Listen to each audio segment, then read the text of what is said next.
Então, a ideia, né, que a gente tem aqui é justamente conversar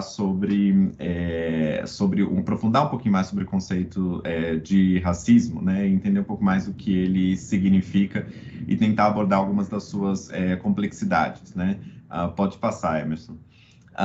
E a ideia é a gente vai passar por alguns tipos, né, do que seria efetivamente. Emerson, só uma coisa, para mim não está passando, não sei se. Agora que Foi. passou. Agora foi. Obrigado. Então, aqui a gente vai ter algumas partes, né? Eu dividi um pouco até porque a gente vai discutir alguns aspectos da questão racial e eu vou falar também um pouquinho mais para frente, mas as partes, né, dessa fala eu vou dividir um pouquinho entre os diferentes tipos de racismo que a gente escuta, que a gente lê, né? Como que a literatura, né, juristas e também de outras áreas, intelectuais negros, vão pensar sobre o racismo no contexto brasileiro. Então, eu vou primeiro começar com conceituação e algumas ideias básicas sobre racismo no Brasil.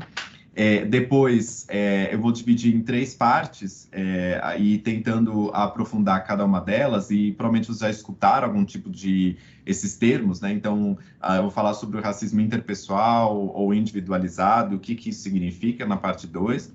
Depois eu vou falar um pouquinho sobre racismo institucional, que muitos de vocês já devem ter escutado. E também vou falar sobre o que é o racismo estrutural e qual que são as questões, as dúvidas que a gente tem com relação a esse termo, que tem sido muito popularizado e que a gente tem que entender um pouco o que ele significa. E aí, na última parte, algumas das questões atuais sobre esse tema, e também, no final, algumas dicas de leituras, de referências, e ao longo da apresentação também vou trazer algumas outras referências e dicas nesse sentido.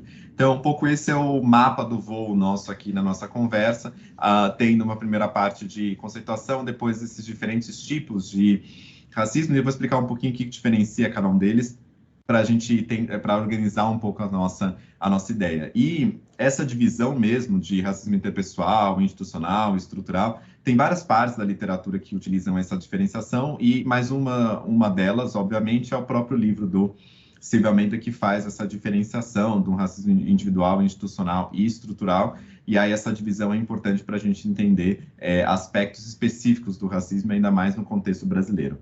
Pode passar. Mas para a gente começar ali, né, na primeira parte, eu vou trazer um pouco de conceituação, né, de racismo no Brasil e tentando comparar também como que é em outros lugares, né, para a gente poder ver possíveis diferenças que são importantes. Pode passar, por favor. E aí, claro, eu poderia usar muitas referências aqui, né? Eu poderia começar, por exemplo, com uma outra referência que não seja dos Estados Unidos. Eu poderia falar uma referência com relação à África do Sul e toda a questão da conexão entre o regime de apartheid e o contexto brasileiro. Eu poderia falar também sobre o contexto de castas na Índia, né? Tem um livro muito legal e, enfim, eu brinco falando, não trabalho para nenhuma editora, mas eu fico citando o livro, né? Mas é só para referência, vocês podem buscar depois. Mas que é tem um livro chamado Casta, As Origens do Nosso... se não me engano, o subtítulo é A Origem do Nosso Mal-Estar, e que é da Isabel Wilkerson, que está traduzido também para o português, e que esse livro ele vai fazer ali uma comparação, também menciona o Brasil, mas é mais focado no contexto, comparando o contexto indiano com o contexto americano. Então, eu poderia começar a partir de vários lugares, né? Aqui eu comecei do contexto americano, porque eu acho que tem algumas paralelos e diferenças importantes quando a gente fala sobre a questão racial, porque muitas vezes a gente escuta, né, das pessoas falando, mas se importa muito da questão racial dos Estados Unidos, e é diferente, etc. E é diferente mesmo, e é importante entender as nuances dessa diferença, né? Alguns aspectos fundamentais que a gente pensa sobre o racismo no Brasil é a gente pensar que ele se forma muito por um termo que a Lélia Gonzalez, né, também outra a intelectual negra brasileira, feminista, que escreveu vários textos onde ela mencionava a questão do racismo por denegação, né? E aqui denegação é interessante porque é um termo que a gente escuta e parece que a gente está falando de negação, né? Mas na verdade é um pouquinho mais complexo que isso. Ela pega ela é versada, né? Ela é versada em psicanálise e ela pega dessa ideia do Freud, né? De uma ideia de que você reprime algo que você tem. E ao mesmo tempo você tem um desejo por esse algo, mas você reprime, né? Então, ela vai falar assim, olha, o racismo por denegação tem a ver com, no Brasil, com a gente uma constante negação do racismo, mas ao mesmo tempo a gente continua perpetuando ele ao longo do tempo. Então, essa dualidade entre perpetuação e negação, né, essa combinação constante, ela é fundamental. Quem lembra, por exemplo, quando aconteceu o caso, o assassinato do Alberto de Freitas no Carrefour em Porto Alegre, né? E que logo em seguida algumas autoridades nacionais disseram, não, mas a gente se solidariza com a família, mas não há racismo no Brasil, né? Que ali era um momento perfeito para a gente ver esse processo de praticamos, mas negamos, né? Que é um pouco do que a Lélia fala, nesse sentido de denegação. Enquanto que nos Estados Unidos, né, é claro que sempre existiu também um racismo mais explícito no Brasil, mas que nos Estados Unidos, até pela história do Jim Crow, que eram aquelas leis segregacionistas, você tinha muito claramente essa demarcação racializada explícita na sociedade, enquanto que no Brasil você praticava o racismo, mas era acostumado a negar que ele existia, né, e você rejeitava a sua existência. Também aqui, no nosso contexto, a gente tem um contexto também específico, diferente dos Estados Unidos, que é um contexto relacionado à miscigenação, né? A miscigenação, depois eu vou falar várias vezes sobre isso em algumas outras partes, quem vai olhar a miscigenação como uma forma de ultrapassar o racismo, né, vai enfatizar muito essa lógica de que, não, nós somos todos negros ou somos todos mistos, então, portanto, a gente não teria o racismo. E eles vão falar assim, não, peraí, a categoria de pardo, na verdade, ela também é de pessoas negras e, portanto, a gente tem que olhar para isso vendo na sociedade como que as pessoas são lidas, né? E aí, nos Estados Unidos, se construiu muito uma ideia de um racismo o pertencimento a ser uma pessoa negra como um pertencimento da sua ancestralidade, né? Então as pessoas falam, mas eu não sou uma pessoa negra, eu sou uma pessoa negra, mas eu tenho uma família, né? Que tem uma parte da minha família que é uma pessoa negra, então, portanto, eu seria uma pessoa negra, que é no contexto americano de ancestralidade, você ter uma pessoa negra na sua família. Enquanto que no contexto brasileiro tem muito a ver com a lógica de que alguns autores vão falar de preconceito de cor, ou seja, como que você é percebido na sociedade como uma pessoa negra, né? Que são ideias diferentes, a gente pode aprofundar um pouquinho também na nossa conversa. Então, aqui é muito conectado com a ideia do fenótipo, mas não fenótipo no sentido de classificar as pessoas num fenótipo de categorias diferentes. Eu lembro muito de uma obra da Adriana Varejão, onde ela vai pegar as autoclassificações que as pessoas fizeram numa pesquisa na PNAD de 70, na década de 70, e as pessoas se autoclassificaram de várias formas. Era uma categoria aberta que as pessoas podiam falar mais de 100 categorias. E aí era de tudo, né? Morena escura, café com leite, tudo que surgiu dali. E aí a Adriana Varejão, artista plástica, ela vai tentar imaginar qual tom de pele que cada uma dessas características significaria, né? E ela tem uma obra que mostra tubos de tinta com essas diferentes categorizações. Então, a gente sabe que existe uma diversidade muito grande no contexto brasileiro do fenótipo, mas a ideia de como que as pessoas são lidas na sociedade, mais pertencentes né, à categoria de pessoas negras ou não, né? E a gente pode aprofundar um pouquinho mais sobre isso. Outro aspecto importante também de diferença é que a gente está falando aqui de um contexto onde nos Estados Unidos é uma minoria, enquanto que no Brasil é uma maioria, né? E o que isso significa para a sociedade, né? E também pensar que a escravidão no Brasil, ela era espalhada no Brasil inteiro, e era muito parte da vida das pessoas, né? A gente esquece que quem tinha escravos não eram só pessoas muito ricas, né? Claro que você tinha as grandes plantações com pessoas com trabalho escravo, mas você também tinha a classe média baixa, com uma pessoa escravizada cuidando da casa e etc. Então você tinha uma escravidão espalhada na sociedade de forma muito evidente e que, portanto, isso tem a ver com como está tão próximo da realidade do dia a dia nosso, enquanto que nos Estados Unidos era mais concentrado no sul dos Estados Unidos, né? Então, esse é um ponto importante para a gente poder pensar. Pode passar, por favor.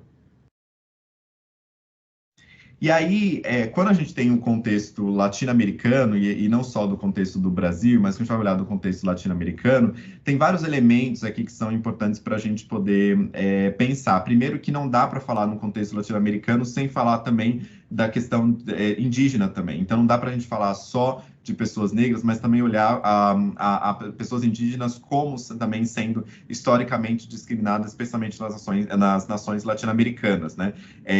Quando você via, por exemplo, que as pessoas indígenas eram chamadas de negros da terra, né? Ou seja, essa ideia de que, inclusive, só um parênteses, a própria categoria negro foi inventada não por pessoas negras, né? Ela foi inventada, na verdade, por europeus, né? Justamente porque eles não conseguiam lidar com a complexidade que eram as diferentes etnias e grupos sociais que existiam na África. Então, o que eles fazem? Eles chamam, vocês são negros, né? Ou seja, a própria categoria de negro já é uma simplificação, né? Porque, na verdade, ela é um agrupamento de diferentes grupos que os europeus não queriam lidar com essa complexidade. Então, olha, vocês são os não os brancos, vocês são os africanos, vocês são os negros, e todas essas categorias eram entendidas como simplificações da realidade, que as pessoas se entendiam de outras formas, né? Elas se entendiam de outras categorias. Eu lembro da escritora nigeriana Chimamanda, que ela fala que eu só me descobri como uma pessoa negra quando eu saí da Nigéria, né? Ou seja, a categoria negro, na verdade, era uma categoria de alguma medida colonial também, né? Porque ela simplifica uma realidade que é complexa. E no contexto latino-americano, não dá para a gente falar também da questão da negritude sem também falar sobre o racismo e a etnicídio com relação a pessoas indígenas, né? E não tem como a gente falar também sem pensar como, no contexto brasileiro, você tem historicamente uma tentativa de apagamento da identidade racial, né? Seja por ideias, que eu vou falar um pouquinho daqui a pouco, mas por ideias de democracia racial, por ideias de meritocracia, ideias que tentam, ou ideia própria da miscigenação como uma superação da questão racial, tudo isso como uma forma de apagar, né, a discussão racial e colocar ela por debaixo do pano, como a gente tem esse do racismo por denegação, né? Tem uma frase que era, na verdade, uma sátira, né, do Milor Fernandes, que a Lélia Gonzalez também utiliza isso e ela menciona, que ele fala o seguinte, que não existe racismo, e aqui é uma sátira, né, claro, ele fala, não existe racismo no Brasil porque o negro conhece o seu lugar, né, que é um pouco desse processo, e ele pega muito bem esse processo de denegação, ou seja, de que você finge que não existe, ao mesmo tempo que você mantém as estruturas do jeito que elas são, né. Pode passar, por favor.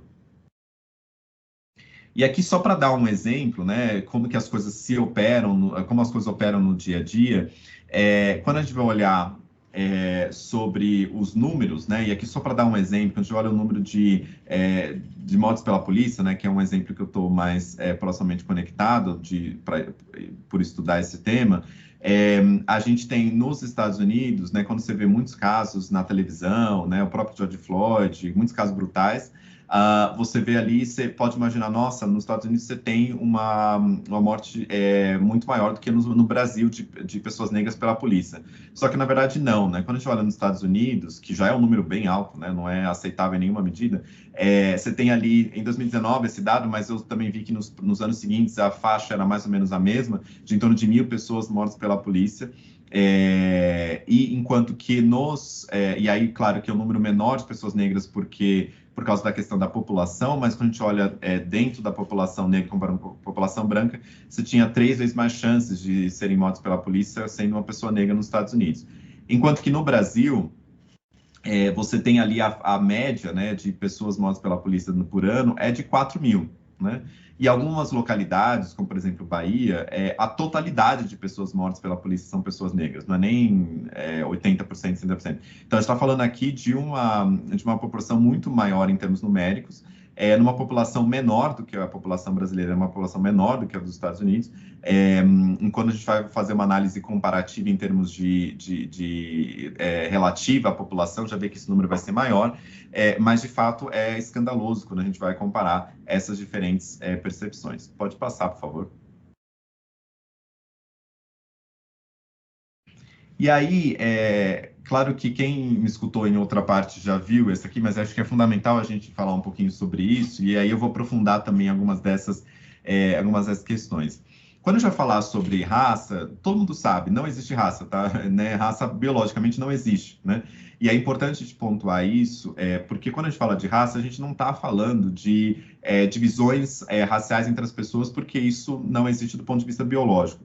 Agora, existe a forma que as pessoas são tratadas de maneira diferente pela estrutura da sociedade, pelas instituições e pelas pessoas com quem elas interagem, muitas vezes permeiam pelas questões raciais. Mas não só pelas questões raciais, obviamente. Também você tem a questão de gênero, a questão LGBT, a questão de deficiência, a questão de classe. Você tem uma série de outras características, que são aqueles marcadores de diferença que importam na nossa interação social. Mas a raça é uma delas que é importante, né? E mesmo sabendo que não existe raça do ponto de vista biológico, hoje sabemos, durante muito tempo era visto como algo pertencente à biologia, né? Era algo visto como cientificamente provável, né? Então, é importante a gente olhar essas teorias racializadas, que são importantes para a gente poder pensar essas teorias raciais que permearam a literatura, a sociedade brasileira, o debate público brasileiro, e que, de alguma forma ou outra, muitas vezes elas ressurgem no debate brasileiro no dia a dia, né? Então, tem um livro que eu vou pedir para você passar, Emerson, mas a gente vai voltar para esse slide, mas só passa, por favor, para eu poder... Então, tem um livro que se chama... Obrigado. Tem um livro que se chama Dicionário da Escravidão e da Liberdade, que tem um capítulo da Lilia Schwartz, chama Teorias Raciais, né, que ela vai fazer esse resgate sobre as diferentes teorias que compõem, né, a visão brasileira sobre raça, né, que eu acho que é um capítulo curtinho e é interessante porque vai fazer esse histórico sobre a questão racial e nele que eu me basei também para trazer isso para vocês. Pode passar, pode ir para o anterior, por favor, desculpa. Então, quais são as teorias que ela vai trazer, né, nesse livro, a Lilia Schwartz? Ela vai trazer o seguinte, olha, primeiro você tem um certo racismo científico, né? Claro que aqui é científico, pseudocientífico, né? Ou seja, dessa ideia de que pessoas negras seriam inerentemente inferiores por diferentes razões, por razões eram vistas como pessoas que são mais tendentes à criminalidade, pessoas que intelectualmente inferiores e coisas desse tipo, né? E, portanto, a miscigenação era uma miscigenação que seria vista como uma degeneração, porque seria associar pessoas brancas com pessoas negras, e isso seria uma degeneração, né? Então, essa ideia de que a sociedade seria dividida em hierarquias e que essas hierarquias, elas deveriam, os melhores, né, iriam sobreviver, e a ideia de que pessoas negras seriam inerentemente inferiores, né, nesse sentido. Que era por exemplo, quem vai olhar na história brasileira, tem um médico chamado Nina Rodrigues, que vai falar justamente sobre isso. Ele tem uma frase explicitamente racista nesse sentido, falando justamente de que, olha, pessoas negras seriam inferiores e que seriam mais tendentes à criminalidade, né? Quem lembra, por exemplo, quem estudou direito penal, Lambrose, etc., tudo isso faz parte dessa retórica sobre a biologia da racialidade, né? Ou seja, de atrelar pessoas negras a inerentemente inferiores em algum sentido. Hoje, quando a gente fala assim, parece muito longe da nossa realidade. Você fala, nossa, mas ninguém pensa assim mais, né? Mas, na verdade, como a Lélia Gonzalez vai trazer do racismo de negação, eu sempre brinco que o racismo de negação é quase como um ato falho, né? Quem aqui faz terapia, e eu super recomendo que todo mundo faça, quem puder, mas que a terapia, quem faz terapia já escutou que eu sou terapeuta, muitas vezes devem falar assim, era isso que eu queria escutar, né? Você falou isso, e aí você pensa, putz, eu não devia ter falado isso, né? Aquele ato, né, que é um ato que, né, o freudiano pode chamar de ato falho, que é o que você não quer falar, mas ele acontece, né? Ele está ali e ele exprime muitas vezes muito mais o que você pensa do que, de fato, o que você quer dizer, né? Então, por que eu falo isso? Porque quando se fala do racismo científico, parece uma coisa muito antiga, do século XIX, etc. Mas quando você vai olhar no contexto de hoje, às vezes ele surge quase como um ato falho em muitos momentos, né? Quando você diz, por exemplo, não vou contratar pessoas negras porque pessoas negras são... a gente não quer baixar o nível, né? É como se a gente tivesse feito... Essa frase só faria sentido se a gente tivesse feito uma avaliação da intelectualidade de todas as pessoas negras, das milhões de pessoas negras no Brasil, para fazer essa constatação, né? Então, essa ideia, portanto, ela pressupõe uma certa, né, uma inferioridade pressuposta, né? Tem uma colega minha, por exemplo, que ela passou num processo seletivo com ação afirmativa e esse processo seletivo previa um curso de inglês, e o que é muito legal, porque, enfim, as pessoas podem aprender inglês. Só que ela já sabia inglês, né? E aí ela falava assim, não, mas eu já sei, eu sou fluente em inglês, eu não preciso fazer a aula de inglês aos sábados. E ele falou, não, você precisa, porque você faz parte desse programa. E ela fala, não, mas eu já falo. E é aquela coisa assim, de que você pressupõe que a pessoa não falaria. Então, portanto, isso é, né, um outro exemplo desse ato falho sobre essa suposta inerente inferioridade, né, que eu acho que é muito presente nesse contexto. E aí, quando a gente vai olhar, eu vou dar uma pincelada nesse, porque nos próximos slides eu vou falar um pouquinho mais em detalhes, e também no meio eu paro para a gente poder ter um diálogo, depois eu volto, tá? Então, para não ficar me escutando aí durante 2 horas. Mas um outro aspecto também que a gente escuta muito, né, que é a questão do embranquecimento, que tem a ver com o quê? Né? Que tem a ver com o incentivo à política migratória europeia, no sentido de que a sociedade deveria se embranquecer para poder se tornar mais desenvolvida, né? Que era essa ideia. E eu já vou falar um pouquinho sobre isso um pouco mais para frente. E aí, quando você tem a democracia, a ideia de democracia racial era dizer o seguinte, olha, eu não consigo embranquecer a população. Tinha muita gente no começo do século XX que falava que, olha, previa que o Brasil seria um país de maioria branca, de grande maioria branca, ou de totalidade branca, nos próximos anos, nas próximas décadas, né? Isso ali na década de 1901, 1911, e percebe-se depois que isso não seria possível. Aí você pensa, então como que eu consigo pensar sobre o racismo no Brasil? E aí sim vem da ideia de democracia racial, que tinha a ver com uma democracia que eu acho que é um tema muito importante, porque democracia racial significa a democracia social, né, pela harmonia das raças. O que significava isso? Que quem estudava falava sobre a democracia racial enfatizava muito sobre a relação entre o espaço público e o espaço privado. É quase como quem diz assim, olha,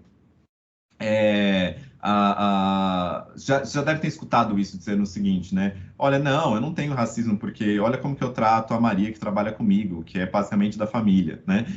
Essa lógica de relações cordiais, né, que faz parte muito da história brasileira e muitas vezes é idealizado como se não houvesse, por exemplo, castigos, por exemplo, físicos durante a escravidão, algo assim, como se isso não tivesse acontecido e como se a escravidão não fosse um processo muito violento, né? Essa ideia de tentar falar que a gente convive, né? Olha, até deixa a pessoa andar num elevador de social, não só de serviço.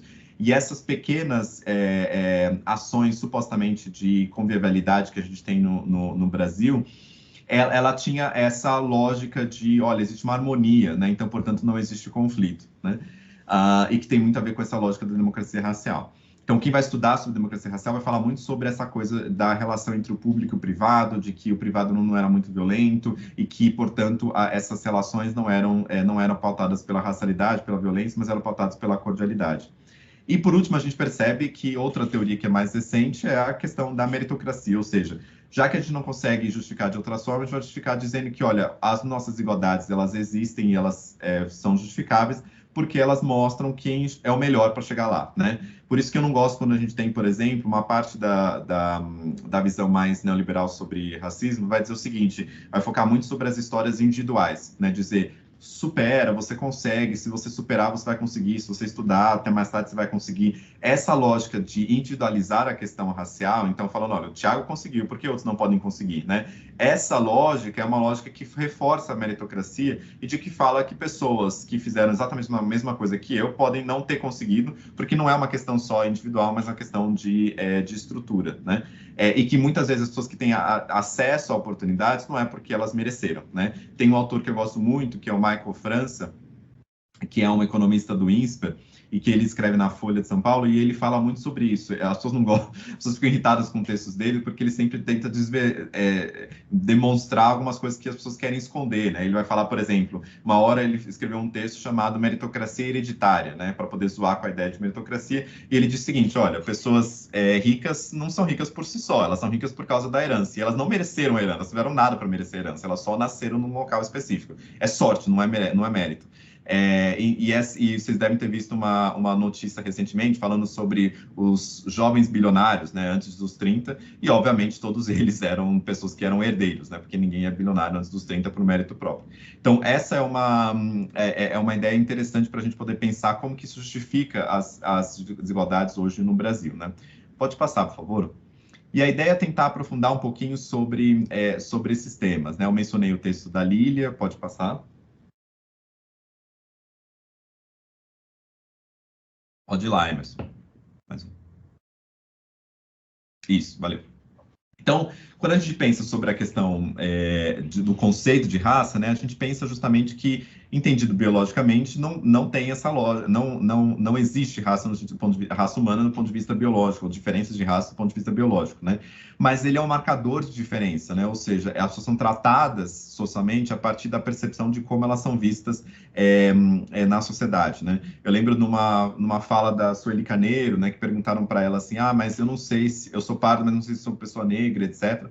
E aí ela brincou, falou assim, olha, se você não sabe se você é negro, pergunta para a polícia, né? Porque a lógica não é só como você se auto-identifica, que é importante também, a auto-identificação, mas é também como a sociedade te lê nos diferentes espaços onde você está. E que pode mudar, né? Você pode ter uma leitura sobre racialidade no sul do Brasil, no Nordeste, em outros lugares. Isso pode mudar também, dependendo da percepção que se tem sobre a racialidade, né? E aí você tinha a percepção sobre a questão racial, ela se via, inclusive dentro da colonização, quando a gente vai olhar dos povos indígenas, como eu mencionei que eles eram chamados de negros da terra, e aí você tem, por exemplo, essa ideia de eles eram considerados como inerentemente infantis ou decaídos ou como intelectualmente inferiores. Então, portanto, essa visão era uma visão construída baseada na racialidade, né? Ou seja, baseada numa diferenciação, no marcador de diferença de uns com relação aos outros. E a Lília vai falar que os primeiros cronistas que chegaram ao Brasil, que vão descrever as populações que eles encontram, eles escrevem como inferiores, né? Que já tem uma marca muito forte sobre a questão da racialidade, né? Pode falar, por favor. E aí, quando a gente está ali no século XIX, né, quando você tem a publicação por Darwin de A Origem das Espécies, você começa a ter uma apropriação dessas ideias por outras áreas, né, como áreas que vão estudar estudos raciais, e que começa a trazer ali, os darwinistas raciais começam a trazer a diferença racial como objeto da ciência, né, como uma prática da ciência. E ali você tem, claro, processos de eugenia, ou seja, práticas que vão falar, olha, a gente precisa ter um aumento da população branca na sociedade para ela ser desenvolvida, por exemplo. Isso era uma forma de praticar essas teorias darwinistas, né? E não só os darwinistas, mas também tinha a teoria de determinismo social, ou seja, de que as pessoas eram determinadas não só pela sua raça, mas também a conectar a raça com o local de onde elas vieram, né? Vocês já devem ter escutado isso em algum momento, quando alguém diz o seguinte, pessoas daquele bairro não podem ir muito longe, né? Elas não vão conseguir crescer muito. Ou antigamente, não muito antigamente, né? Ainda até hoje tem essa prática, mas muitas vezes você tinha discriminação muito forte quando no currículo colocava o endereço das pessoas, né? Dizendo, eu não vou contratar uma pessoa deste bairro, né? E essa lógica, né, dizendo, e que você tem hoje estudos, por exemplo, que vão olhar quanto tempo professoras e professores gastam com alunos negros e que vêm de determinados bairros dentro da sala de aula, né, que você gasta menos tempo de atenção com esses alunos. O mesmo tempo de afeto, né, tem relatos, por exemplo, de alunos falando, eu nunca fui abraçado na sala, né? Então, essa lógica tinha muito a ver com, e tem muito a ver com esse determinismo, não só racial, mas conectar a questão racial com a questão geográfica, ou seja, de onde você veio, né? E você muitas vezes escuta, na televisão mesmo, histórias de superação. Você fala, nossa, a pessoa veio daquele bairro, daquela cidade, agora ela cresceu e conseguiu viver, etc. Então, isso é uma forma muito determinista de se olhar, de que as pessoas são determinadas pelos locais de onde elas vieram, e isso é um resquício muito forte de teorias raciais que eram deterministas, né? Especialmente ali no século XIX e começo do século XX. Pode passar. E aí, a teoria de embranquecimento, né, quando a gente vai olhar, muita gente fala assim, não, no Brasil não teve leis que eram como a lei segregacionista nos Estados Unidos, né? Tem um livro muito interessante que é da Tânia Hernandes, que vai falar sobre subordinação racial na América Latina, E a Toni Nandes, ela tem uns 2 capítulos nesse livro falando justamente sobre o processo de discriminação no contexto brasileiro. E ela vai citar, por exemplo, que no pós-abolição você tinha a proibição explícita de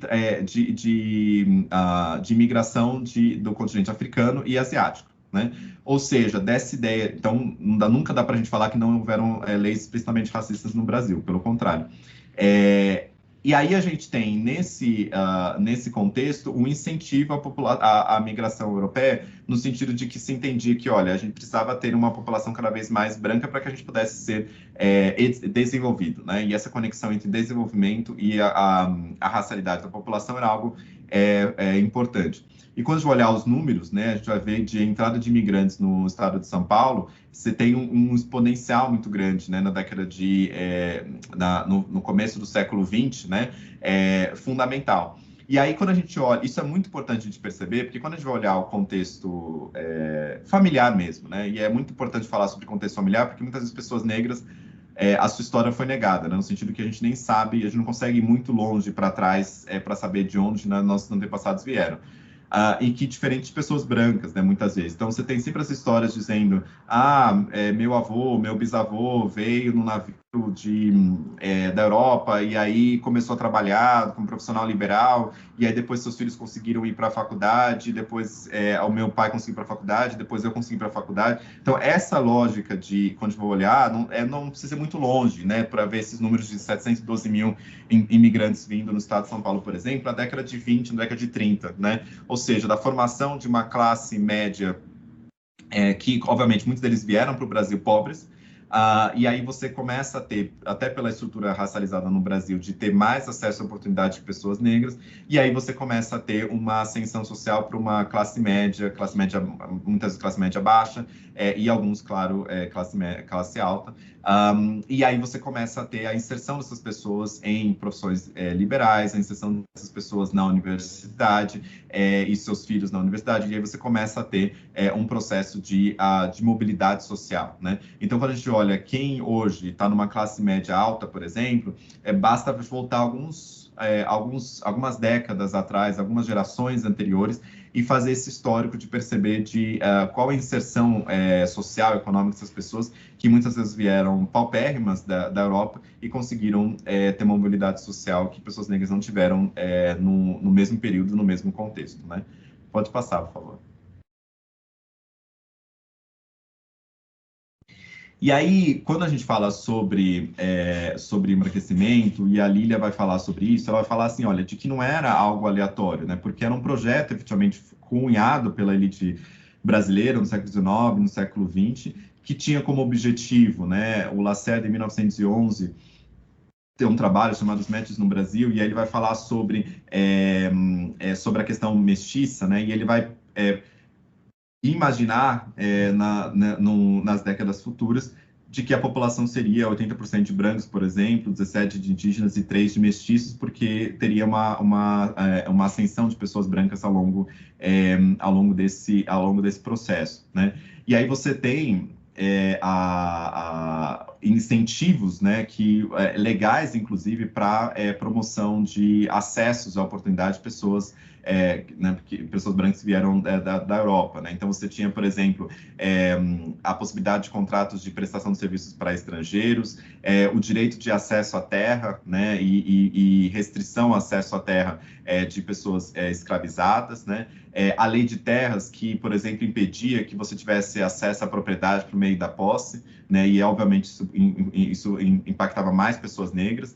Tem um livro importante sobre isso, que é da Ana Lígia, que se chama Racismo Estrutural e Aquisição da Propriedade, que é justamente sobre o processo de aquisição da propriedade, como que pessoas negras não tinham acesso a essas propriedades. Então, muita gente aqui que seja uma pessoa negra de classe média, já deve ter escutado dos seus pais, assim, muito, né, dos seus pais, dos avós, dizendo a importância de ter uma casa própria, de ter um local seu, etc. Isso é muito histórico, né, porque tinha muito a ver com a negação restrição de acessos a ter um lugar seu, né? Enquanto que muitas vezes para pessoas brancas isso era meio pressuposto, assim, né? Você já nasceu numa casa que era uma casa própria. Então, falar sobre o sonho da casa própria, por exemplo, uma classe média-baixa, uma classe baixa no Brasil, especialmente uma parte das pessoas negras, tinha a ver com essa lógica de que não ter acesso à terra e à propriedade, né, urbana, justamente porque não tinha acesso a essas oportunidades, né?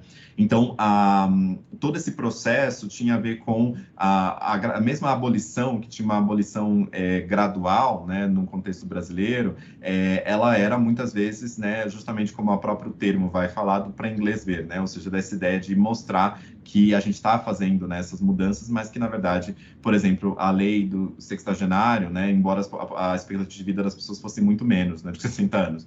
Então, essa lógica de que você fazia processos de mudança, mas que, na verdade, não eram mudanças efetivas e não se discutia um processo de inclusão pós-abolição, né? Pode passar, por favor. Daqui a pouco eu faço uma pausa para a gente poder conversar um pouquinho mais. E aí, quando a gente fala sobre o contexto americano, né, e eu citei o livro da Tânia Hernandes, quando a gente fala do contexto americano, está falando das leis de Jim Crow. As leis de Jim Crow, essas leis segregacionistas no Brasil, não, nos Estados Unidos, né? E aí, quando a gente vai pensar sobre o contexto brasileiro, muitas vezes a gente tem uma retórica que a literatura chama de inocência racial, né, ou inocência branca.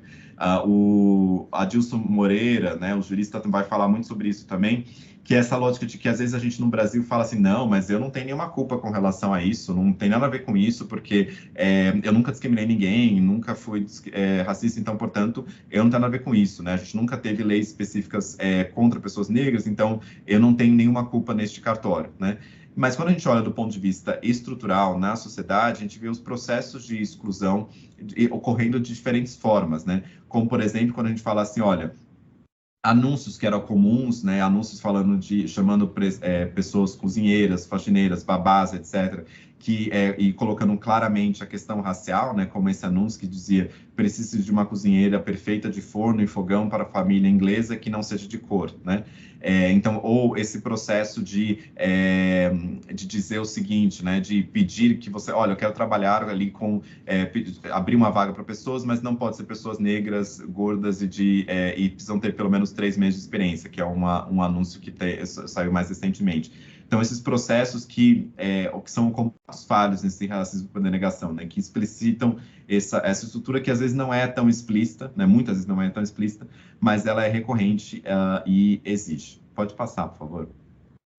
E quando a gente pensa sobre a questão racial no contexto brasileiro, é muito evidente que há mudanças na classificação, né? O Brasil é um país que tem historicamente produção de censo, então não é de ontem, né, que a gente tem a produção de censo.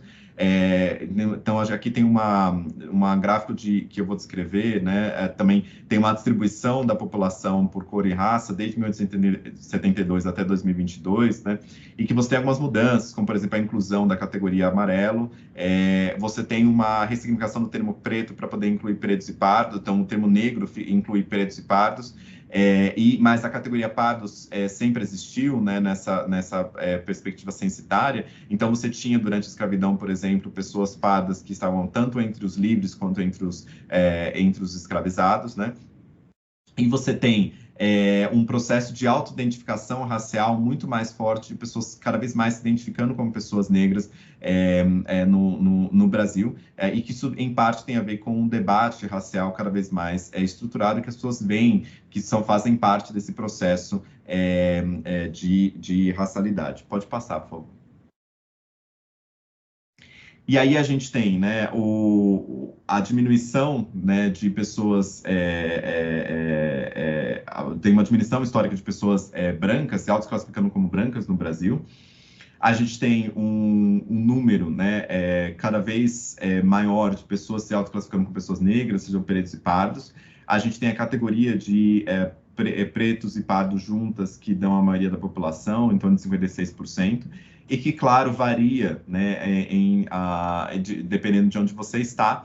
Mas o que é interessante é que mesmo que você tenha regiões da população, você tem, por exemplo, a maior parte da população que se classifica como branco, como no Sul, 72%, ou você tem um número maior de pessoas negras, né, sendo classificadas como pessoas, por exemplo, na Bahia, pessoas pretas, né, um número grande de 22%, mas mesmo assim é interessante você perceber que a desigualdade racial em vários aspectos, salarial, saúde, tantos outros, persiste em todas essas esferas. Não é que você tem menos pessoas negras no Sul, então, portanto, elas são menos discriminadas, muito pelo contrário. Você tem processos históricos, ou, ao contrário, na Bahia, você vê, não, tem menos pessoas brancas, então, portanto, pessoas negras, elas estão nas prefeituras, elas estão nas câmaras de vereadores, elas estão no governo do estado, elas estão nas lideranças, elas estão na maioria do Tribunal de Justiça, muito pelo contrário, né? Então, a gente tem um processo de desigualdade que perpetua independentemente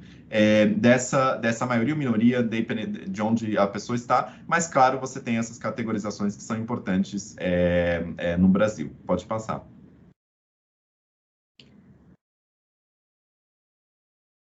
Emerson. Ah, valeu. E aí, quando a gente, e já estou caminhando daqui a pouquinho, mais 10 minutinhos, a gente já vai para a pausa.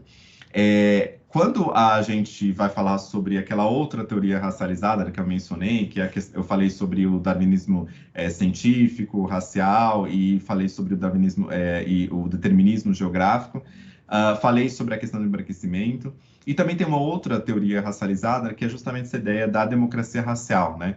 Ou seja, a ideia de que você tinha uma relação de cordialidade, né, entre o público e o privado, não tinha uma violência ou conflitos raciais explícitos. Tinham vídeos, por exemplo, da década de 40, mostrando o Brasil, olha, o Brasil é um paraíso racial, né, as pessoas convivem entre si, diferentemente de outros locais, e claro, pensando que aí na década de 40 a gente está falando de racismo, antissemitismo na Europa com o nazismo e fascismo, a gente está falando de leis de segregação nos Estados Unidos, está falando de apartheid, então você tem, claro, um contexto específico nesse sentido, mas você tem uma idealização dessas relações, né? E a gente tem uma imagem, né, clássica ali, que é um jantar brasileiro de 1827, que mostra uma família branca ali alimentando pessoas negras em situação de subalternidade, e você tem uma releitura do G. Viana, justamente mostrando as pessoas negras sentadas na mesa, né? E como que isso é repensado e é reestruturado, essa visão sobre as hierarquias. Pode passar. E quando a gente pensa sobre democracia racial, a gente está pensando também sobre essa pretensa harmonia, né? Então está tudo harmonizado. Essa ideia de que pessoas negras você se autoclassificar como pessoa negra era visto muitas vezes como um risco nacional, né? Então você vê, por exemplo, durante as ditaduras, especialmente do Estado Novo, tem a tese da Flávia Rios, do Rio de Janeiro, que vai estudar sobre esse tema. Ela fez uma tese justamente olhando, né, a mobilização negra durante o Estado Novo. E tem quem vai estudar também a questão negra num contexto da ditadura militar, 64, 85, vai ver que dessas ditaduras era muito comum você ver a organização de pessoas negras como uma ameaça, né? Quase como uma ameaça, dizendo uma ameaça de divisão social, né? Ou seja, e a gente escuta isso muitas vezes quando a gente lê no jornal pessoas falando assim: não vamos fazer ação afirmativa, não vamos fazer cotas raciais, não vamos falar muito sobre racismo da polícia, porque isso divide, todos nós somos brasileiros, por que a gente vai dividir? Então, essa lógica de não divisão, que parece, obviamente, ninguém quer se dividir, mas a questão é como que as pessoas são tratadas na sociedade, né? Obviamente, seria lindo se ninguém fosse discriminado pela questão racial, mas elas são na prática, né? Então, como que a gente escuta isso e traduz isso no dia a dia, né? E a gente percebe que as ditaduras eram muito fortes em ver a auto-organização de pessoas negras como um risco nacional. Por isso que quando a gente vai olhar uma das grandes mobilizações que teve no Brasil foi em 1978, durante a ditadura, quando você teve a ocupação das ruas, por exemplo, do Teatro Municipal. Tem documentários na internet sobre isso, dos protestos de 1978, justamente para poder denunciar a democracia racial, né? E aí se denunciava a democracia racial, mesmo no meio da ditadura, que utilizava a retórica da democracia racial para dizer que não existiria racismo no contexto brasileiro. Pouca gente sabe, mas a Convenção da ONU sobre racismo, foi ratificada pelo Brasil durante a ditadura militar, em 1969, durante o auge da ditadura militar. E alguns podem pensar, mas por que, né, que a gente, será que a gente era antirracista naquela época? E aí a justificativa, na verdade, era porque a gente queria, se ratificou a Convenção da ONU sobre Racismo, em 1969, justamente para dizer nós não somos racistas, né? Então, olha como a gente é tão não racista que a gente adota uma convenção de combate ao racismo. Inclusive, durante a década de 50, a gente teve a primeira legislação que tornou o racismo contravenção penal. Quando a gente tem hoje a lei de racismo, que é de 89, a 7716, essa lei de racismo, ela em grande parte uma reprodução da legislação de 50. Os tipos penais ali que fala que você não pode discriminar uma pessoa negra no acesso ao mercado de trabalho, você não pode discriminar uma pessoa negra num hotel, num restaurante, etc., num bar. Esses tipos penais já estavam na legislação de 50 como contravenção penal.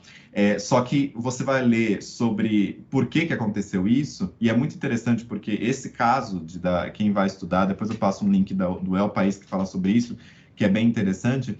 Eles vão mostrar que a legislação da década de 50, ela foi adotada porque teve um caso de discriminação contra uma bailarina negra americana, que veio para São Paulo e ia se apresentar no Teatro Municipal, e ela ficou num hotel, que era um hotel considerado um hotel de luxo, e aí ela foi impedida de ficar no hotel por ser uma pessoa negra. E aí isso foi um escândalo, a sociedade falou, nossa, que escândalo, etc. E uma bailarina americana, Catherine Dunham, e aí o que aconteceu foi, surgiu várias mobilizações depois disso para a adoção de uma legislação que combate o racismo. Aí você pode pensar, mas era para poder mostrar que nós não era, mas era para mostrar que a gente estava a sério combatendo o racismo? Não, era para falar que o racismo era coisa de estrangeiro e que aqui não tinha racismo. E você vai ler os debates parlamentares sobre isso, era justamente dizendo, precisamos adotar uma legislação para poder mostrar que lá esse racismo é essa coisa de americano e que ela veio aqui, sofreu, tem sofreu discriminação, mas que a gente não trata as pessoas negras de forma diferente, por isso que a gente tem essa legislação. Então é muito louco a gente pensar essa inversão da lógica, na verdade, que não é para promover, mas era para mascarar, né? Pode passar, por favor.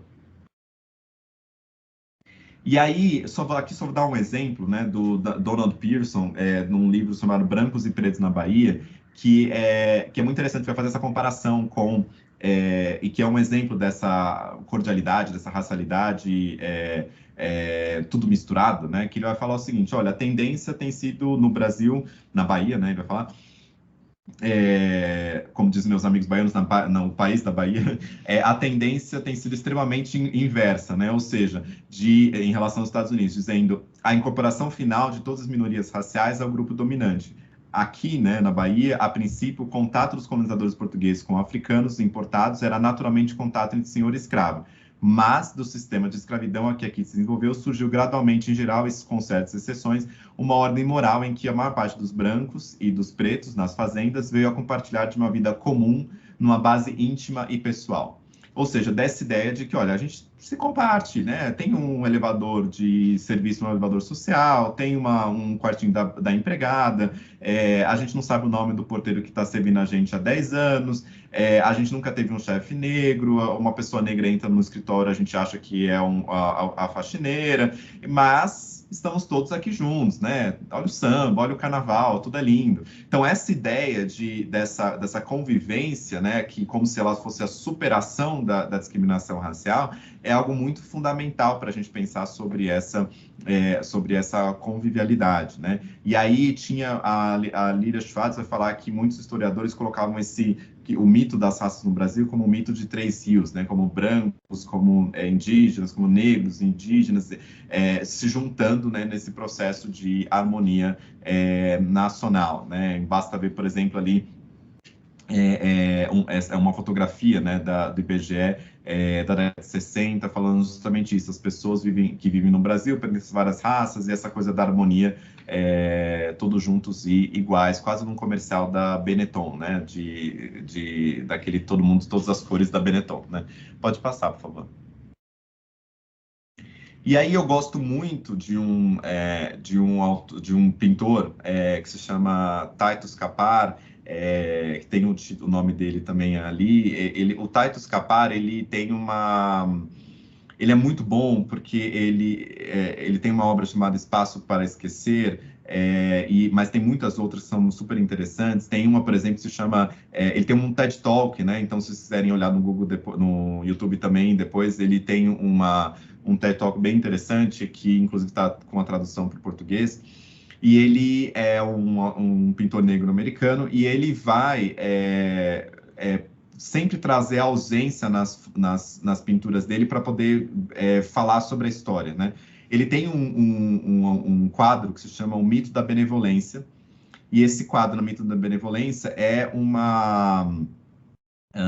como posso dizer, ele é uma fotografia de uma mulher negra, e na frente dessa fotografia de uma mulher negra tem como se fosse uma cortina, a fotografia, né, a pintura do George Washington, que era presidente dos Estados Unidos, né? Então é como se a mulher estivesse atrás dele numa cortina, né? E essa é a mesma pintura. E aí, por que ele traz isso? E o nome é Mito da Benevolência, porque ele vai falar que a pessoa de trás da foto era a pessoa escravizada que teve vários filhos do George Washington, né? Então, ele vai mostrar como que por trás... obrigado, Wagner, por ter jogado aqui. Ele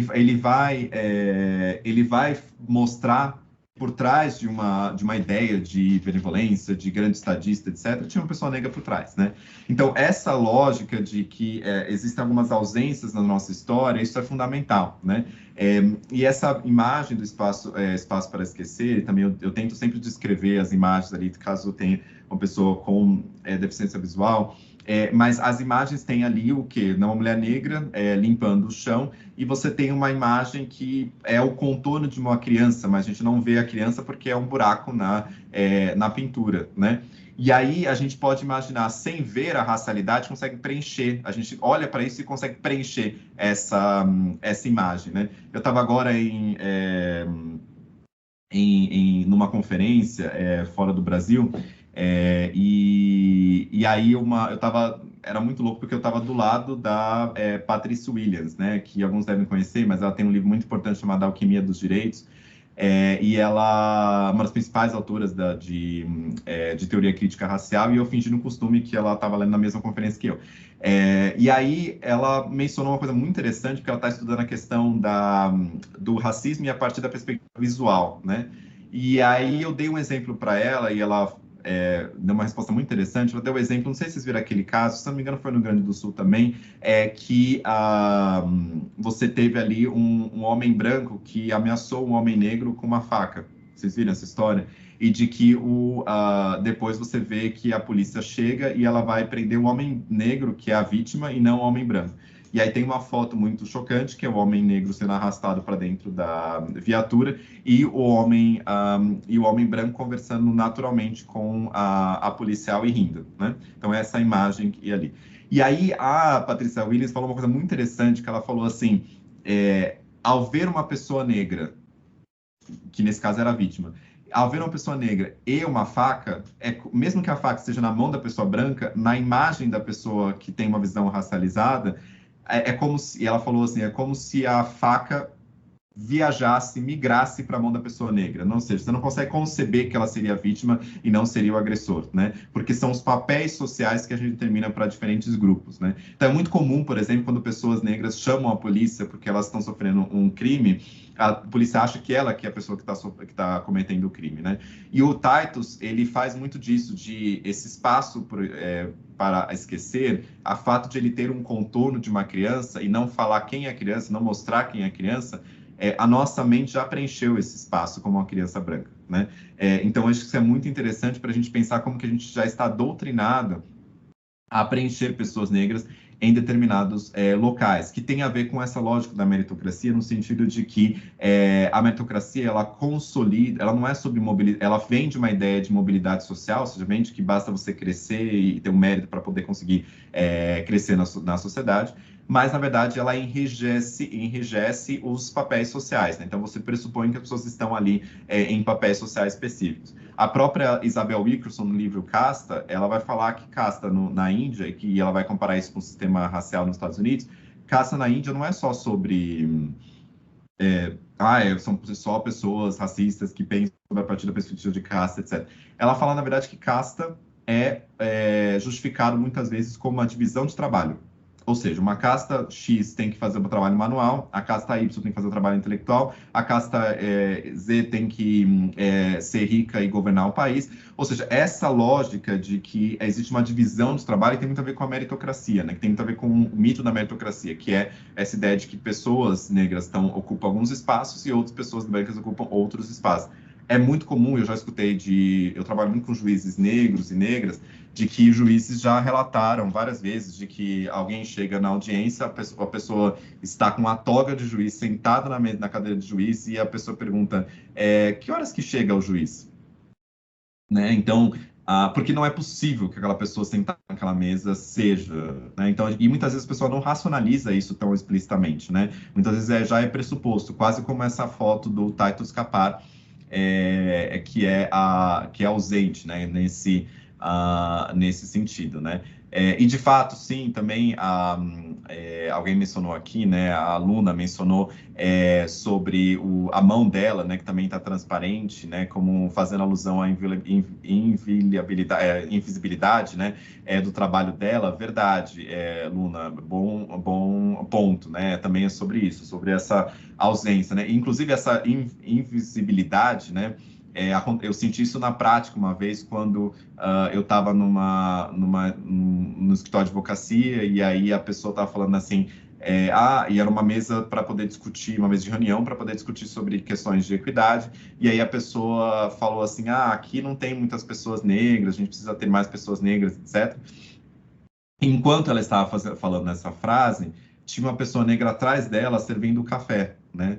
E eu que estava do outro lado da mesa, olhando aquela cena, e eu fiquei meio assim, você não está nem percebendo que a pessoa está do seu lado servindo o seu café, né? Porque é quase como parte da mobília, né? Então é um pouco, acho que talvez, né, seja um pouco isso que o Titus tentou mostrar também pela mão invisível, né? Nesse sentido. Que a mão invisível não é invisível, né? E basta ver quando a gente vai olhar, por exemplo, sobre a questão dos feministas, e em geral, mas também feministas negras, né? Quando a gente fala muito sobre o trabalho de cuidado, né? Eu sempre falo, quando alguém enfatiza muito a meritocracia, né? A gente pensa, não, eu trabalho até tarde, eu faço as coisas até tarde. Aí você pensa, mas quem cuida dos seus filhos? Quem passeia com o seu cachorro? Quem compra, quem cozinha? Quem limpa a casa? Então, óbvio que você consegue ter 12, 14 horas no seu dia dedicada ao trabalho se você tem outras pessoas que assessoram e que não fazem parte dessa mão invisível que te mantém nesse espaço. Senão, você não conseguiria dar conta de tudo isso, né? Então, esse processo também sobre quem recai esses trabalhos, eu acho que é fundamental para a gente poder pensar um pouco. Pode passar, por favor. E aí, só para terminar o aspecto da questão racial, pode passar, Emerson.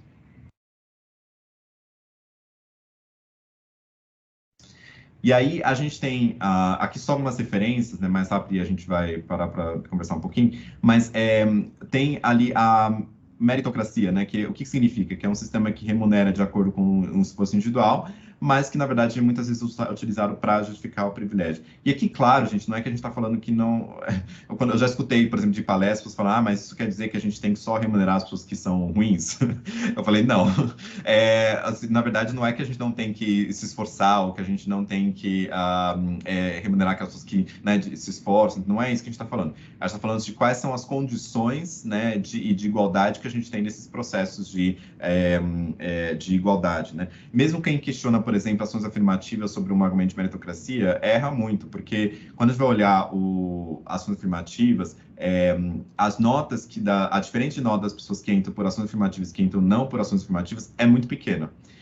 E essa pequena diferença, ela é compensada, em geral, durante o processo da faculdade, porque as notas acabam se aproximando, né? Ou seja, a ação afirmativa é muito mais uma sintonia fina do que, efetivamente, uma remuneração de pessoas que não seriam capazes, logo dessa natureza, que não é nada disso, né? E a Cida Bem, quando ela fala sobre o pacto narcísico, né? Ela tem esse livro sobre o pacto da branquitude, que é a tese dela, ela vai falar muito sobre existe um acordo tácito de pessoas brancas para se beneficiarem, né? Basta ver, e a Cida fala muito sobre o impacto institucional, já vou falar um pouco sobre o racismo institucional, ela fala muito sobre o impacto institucional da questão racial, porque ela fala, olha, as pessoas muitas vezes estão ressentidas de ter diversidade nos espaços. Não é porque elas não gostam de pessoas negras, mas é porque elas têm medo da sua própria posição, né? Eu sempre falo assim, quando você é uma pessoa que é mediana, mas você está acostumado a estar com pessoas medianas que te acham o máximo, quando você está num contexto mais diverso, onde as pessoas começam a te desafiar, né? Eu vejo muito isso na academia, quando, sei lá, meus alunos falam assim, nossa, professora, é muito legal que eu nunca li a literatura que você mostrou nesse curso, é muito interessante essa outra abordagem que você trouxe, etc. E aí eu penso, nossa, como que outros professores que sempre deram esses cursos com as mesmas literaturas de sempre, não pensaram sobre a diversidade da literatura, quantas mulheres as pessoas estão lendo, quantas mulheres negras as pessoas estão lendo, etc. Eles precisam se confrontar com outros saberes, outros olhares, né? Então, isso também dá um sentimento de dúvida sobre a sua própria posição, né? Sobre o seu pacto narcísico, como a Cida vai trazer. Pode passar. E quando a gente fala sobre a questão racial, não tem como a gente falar sobre a branquitude, né? E aí o termo branquitude não é a mesma coisa não é o oposto, né, do que a questão de negritude. Branquitude é o quê, né? É um ideal, né, estético e moral e de poder que é baseado em vantagens sociais e que tem um fundamento de privilégios simbólicos e materiais. Quando a gente fala sobre isso, e aí tem um livro da Lia Schuckman que fala também sobre entre o branco encardido e branquíssimo, entre o branco encardido e branquíssimo. E ela vai falar basicamente o seguinte, de que, olha, é uma situação de privilégio de poder material simbólico. E por que material simbólico? Porque não é aqui que a gente está falando de que pessoas brancas são sempre ricas. Isso não faz nenhum sentido. Tem pessoas brancas pobres também. Inclusive, muitos dos imigrantes que eu mencionei, como eu mencionei, vieram paupérrimos para o Brasil, né? O que a gente está falando é de que o fato de, muitas vezes, a branquitude te permite ter acessos a espaços e ser tratado de forma diferente, dependendo de onde você está. Para dar um exemplo muito concreto, vocês lembram, recentemente teve uma polêmica no mundo das fofocas, né? A Marcela vai brigar comigo que eu estou vindo para o TCU com fofocas. Mas você já deve ter escutado, por exemplo, daquelas duas mulheres brancas que estão morando dentro do McDonald's no Leblon, no Rio de Janeiro, né? E elas estão morando, sei lá, semanas, mesmo não sei quanto tempo, dentro do McDonald's no Leblon. E como todo brasileiro é fofoqueiro, né? No dia seguinte saiu a notícia, tava um monte de gente lá na frente do McDonald's no Leblon, no Rio de Janeiro, tirando foto delas. E aí, eu me pergunto, por quantas semanas vocês acham que uma pessoa negra morando sem teto moraria dentro do McDonald's no Leblon? Então, quando a gente fala sobre a questão de privilégios simbólicos, a gente fala não só sobre. Claro que a gente fala também que existe discriminação por pessoas brancas que são pobres, mas a gente está falando sobre acessos que, mesmo numa situação de pobreza, você tem e outras pessoas não têm, né? A Lia Schuckman, no livro dela, e ela também fala isso nas palestras, ela entrevistou e conversou com várias pessoas brancas pobres, né? E aí ela contou uma vez que ela entrevistou uma pessoa em situação de rua, pobre, branca, e perguntou para ela o que era ser branco para ela.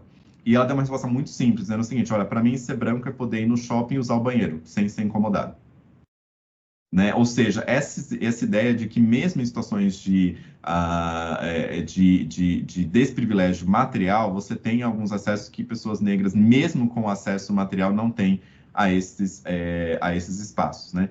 E aí o mérito serve muitas vezes para consolidar para essa lógica de que, olha, as pessoas mereceram estar lá. E se elas mereceram e pessoas negras não estão, e você reforça a lógica da inferioridade. Você fala que as pessoas negras seriam inferiores, porque você consolida e engessa o local onde as pessoas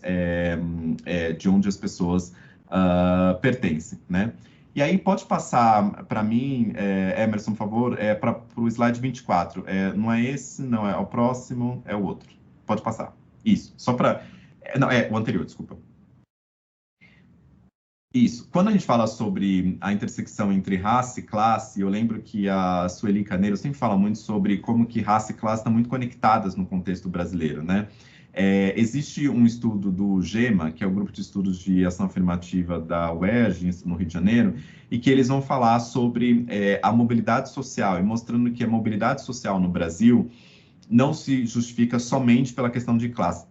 Ou seja, pessoas conseguem ascender socialmente ou diminuir de classe social, mais ou menos, dependendo se elas são pessoas pretas ou pardas ou se elas são pessoas brancas, né? Ou seja, por quê? não é só por causa da questão só fenótipo, não é isso. É que com a branquitude vem muitas vezes privilégios simbólicos, vem acessos, vem a redes de contato, vem a redes de contato construídos historicamente, né? Então, redes de contato que se construíram ao longo do tempo e que permitem muitas vezes o acesso a essa mobilidade. Tem um acúmulo, por exemplo, às vezes de herança, que não precisa ser muita, mas você tem um acúmulo que permite que as pessoas consigam sobreviver e ter uma mobilidade social.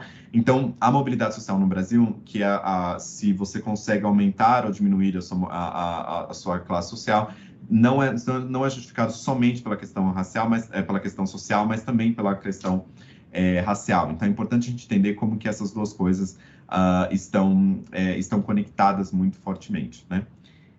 Eu vou dar uma pausa aqui, porque logo em seguida eu vou falar sobre o aspecto institucional, interpessoal e depois institucional. Aí eu queria escutar um pouco se alguém tem uma dúvida, alguma questão, se quiser parar a apresentação, Emerson, para a gente poder ver a carinha das pessoas. Obrigado.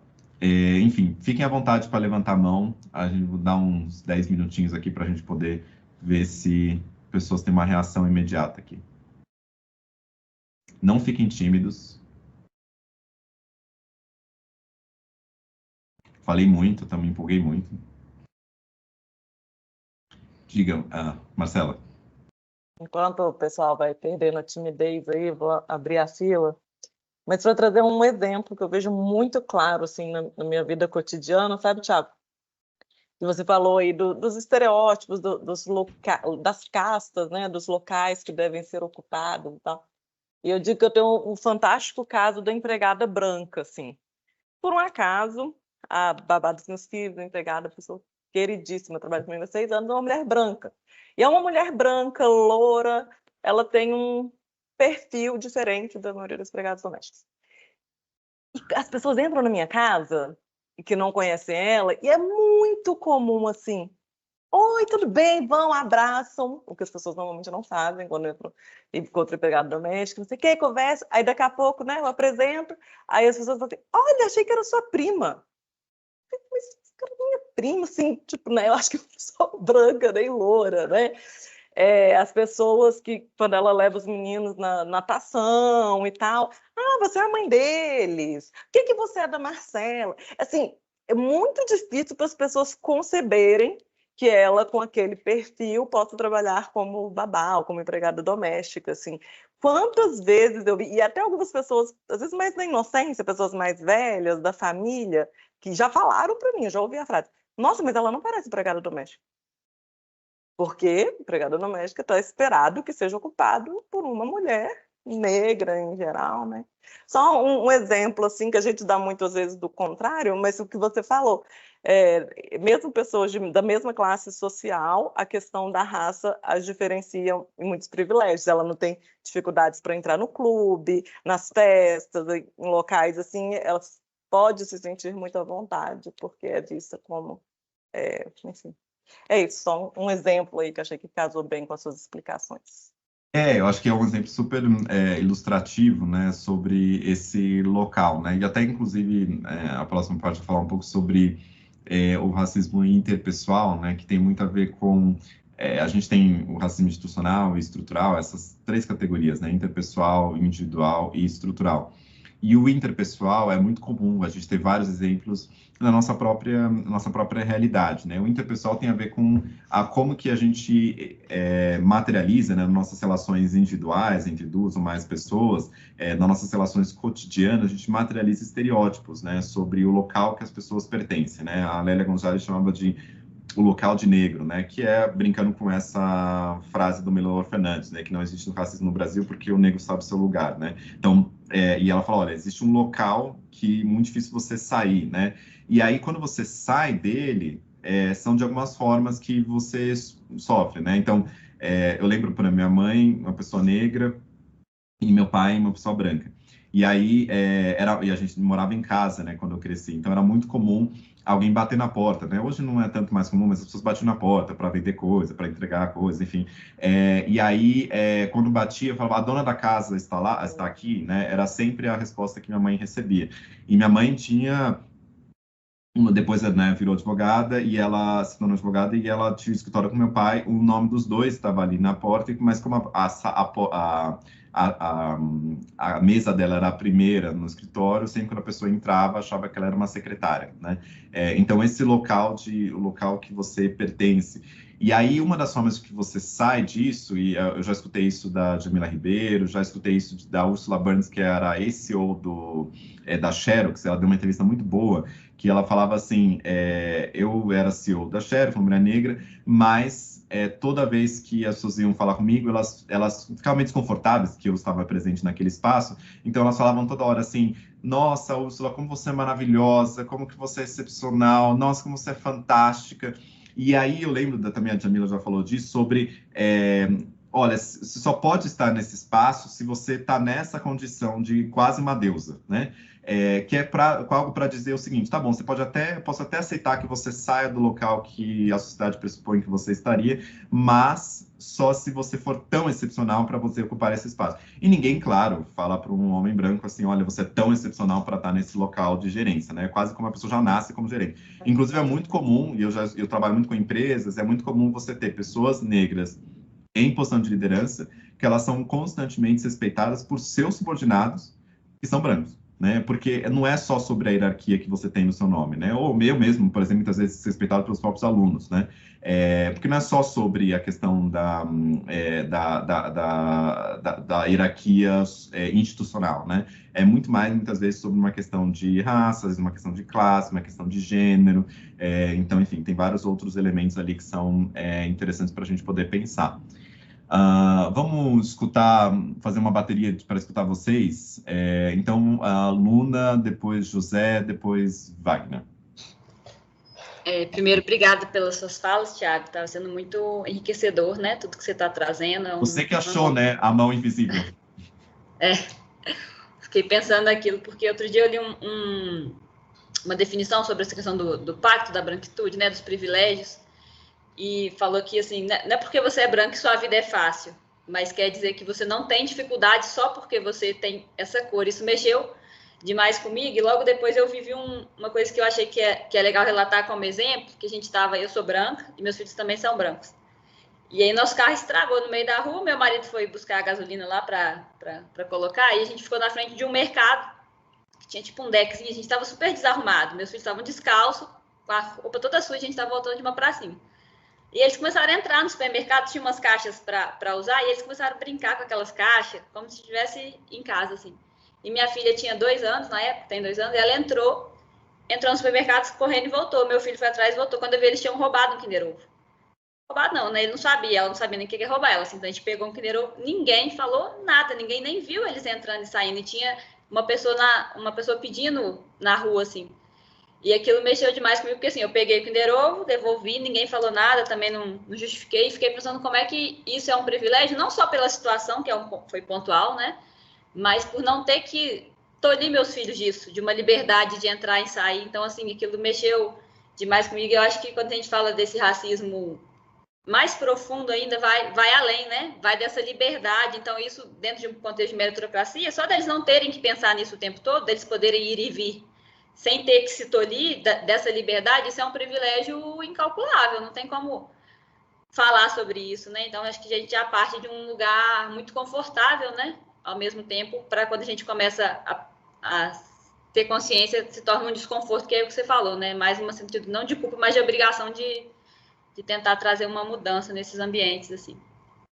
Não, super bom você ter trazido isso, Luna, porque tem estudos também que vão falar sobre o nível de estresse que você sofre, né? Tem um estudo que vai falar sobre como, inclusive, o nível de estresse é maior transmitido de mães para filhos migrantes, né, nos Estados Unidos, porque só pelo estresse mesmo do dia a dia, né? E às vezes muitas vezes, pessoas brancas não percebem o nível de estresse físico mesmo que você tem em estar nesses espaços, né? Então, você mencionou, né, esse contexto de chegar numa loja, né, e seus filhos terem pego algo, aí você chegar lá, desculpa, eles pegaram e devolver, e não ter necessariamente o medo de que alguém vai falar, não, você fica aqui, vou chamar a polícia. isso já é um menos estresse, né? Que outros paralelos, eu sempre falo que dá para fazer um paralelo, por exemplo, né? Eu sou gay, tenho meu marido, e aí eu fico imaginando, toda vez que a gente vai dar a mão num local, a gente pensa assim, olha para o lado para saber a segurança que a gente tem com relação àquilo. Casais hétero nunca pensaram isso, provavelmente, né? Então, só pelo não pensar isso, já é um nível de estresse menor do que de você estar nesse espaço. E eu falo isso muito... eu passei muitas experiências, Luna, parecida com isso, de estar em um local que eu sei que eu não estou fazendo nada, mas eu faço de tudo para parecer que eu não estou fazendo nada, né? Então, basta... Você quer saber o símbolo do racismo? Pede uma pessoa negra aí de mochila para o shopping, por exemplo, né? Ou uma bolsa grande, alguma coisa assim, né? Então, porque você sabe que você não está fazendo nada, mas é que é tão incutido na sociedade que você não só precisa não fazer, mas como precisa aparentar. E aí você fica aquele medo, assim, eu preciso sempre fazer com que pessoas brancas estejam confortáveis com a minha presença ali, né? Isso é muito desgastante no dia a dia, né? Então, acho que isso esse tipo de racismo que é no dia a dia, né? Que eu acho que é fundamental, né? Você entra no metrô e uma pessoa, né, segura assim muito a mala perto dela, né? Como se fosse para fazer alguma coisa. Então, esse tipo de coisas são estresses cotidianos. Isso tem um impacto muito grande no dia a dia das pessoas, né? José? Tiago, José Ulisses, no caso, eu trabalho aqui no tribunal, vi seu curso presencial aqui, eu fiz seu curso presencial aqui no TCU e agora o segundo curso aqui com você. Na verdade, sim, depois que eu me envolvi mais com o assunto, né, algumas dúvidas começaram a surgir na minha cabeça e até ser questionado de algumas coisas. O que eu vou colocar? Eu me lembro que no censo lá de 2010, ou mais ou menos naquela época, eu já me classifiquei, assim, tem um censo, alguém vai na sua casa fazer perguntas e perguntaram sobre raças, né? E aí somos um casal, mais 2 filhos, e na época eu me classifiquei como pardo, a família toda como pardo. E por que essa classificação? Do lado paterno, eu tenho, assim, avós, né, mais para a raça branca, vamos dizer assim, do lado materno, um pouco mais misturado, certo? Misturado, e eu acho que tem alguma coisa de índio, de branco e de negro. Tá? São famílias do interior do Piauí, certo? De cidades diferentes, mas no interior do Piauí. E aí eu fiz a classificação como pardo. Mais recentemente, eu vejo algumas pessoas me questionaram essa própria classificação minha, porque não me enxergo como um pardo, né? Me enxergo como uma pessoa branca. Na minha família mesmo, assim, a minha esposa, que também é uma família assim, mais, vamos dizer, interracial, né? Porque tem uma mãe de olho azul, mas ela tem uma tez bem mais morena, certo? Enfim, a minha questão envolve com isso, de uma autoclassificação, certo? Conhecendo de onde eu provenho, de onde minha esposa provém. No caso da minha esposa, né, a avó era negra mesmo, assim, bem perceptível, mas tem uma mãe de olho azul, sabe, assim, ou seja, a mãe da mãe dela é negra, a mãe de uma tez mais branca de olho azul, e ela uma tez mais morena e não tem olho azul, né, tem um olho bem negro mesmo. Como é que... E aí eu pensando que uma época eu estudei em São Paulo, sou do Piauí, e as pessoas, elas não me classificavam como piauiense, por exemplo, tão pouco como nordestinos, mas como nortista, né? Colocavam tudo no mesmo bolo e você é nortista, certo? Como é que eu devo encarar essa questão? Entendeu? De autodeclaração, enfim, essa provocação que eu queria fazer, porque eu confesso que até depois de muito ouvir, né, e tudo, de ler e tudo mais, eu fico me questionando, enfim, como é que deve ser isso. Não, super obrigado. Acho que, de fato, é um tema super complexo, né? O que a gente tem de referências, né? Quando a gente fala hoje no Brasil, até políticas de ação afirmativa, né? A diretriz é que a gente privilegia a autodeclaração, né? Porque é complexo no sentido de as pessoas conhecem também a sua história, que também influencia a sua própria percepção de identidade. Você falou, né, vindo do Piauí, né, também a percepção sobre a sua identificação racial no Piauí pode ser diferente do que as pessoas, por exemplo, em São Paulo, Brasília, outros lugares podem perceber sobre você.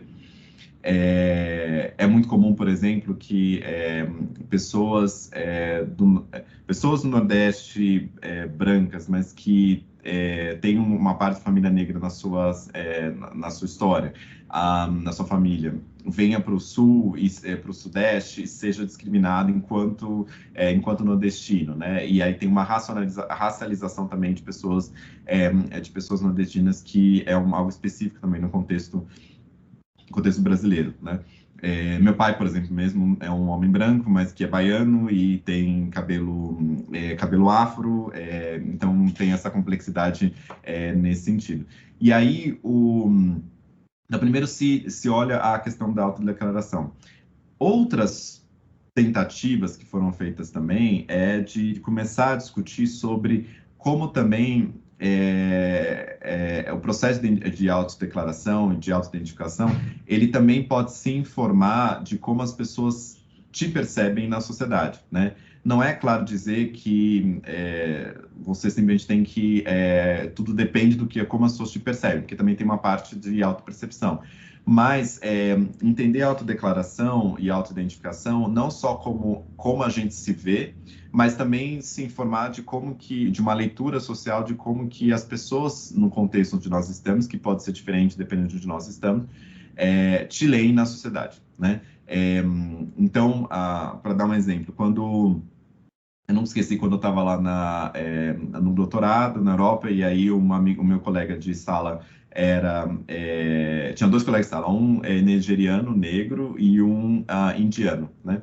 E aí o nigeriano, ele falava assim, não, mas na Nigéria você é uma pessoa branca, tá, Thiago? Tá bom, beleza.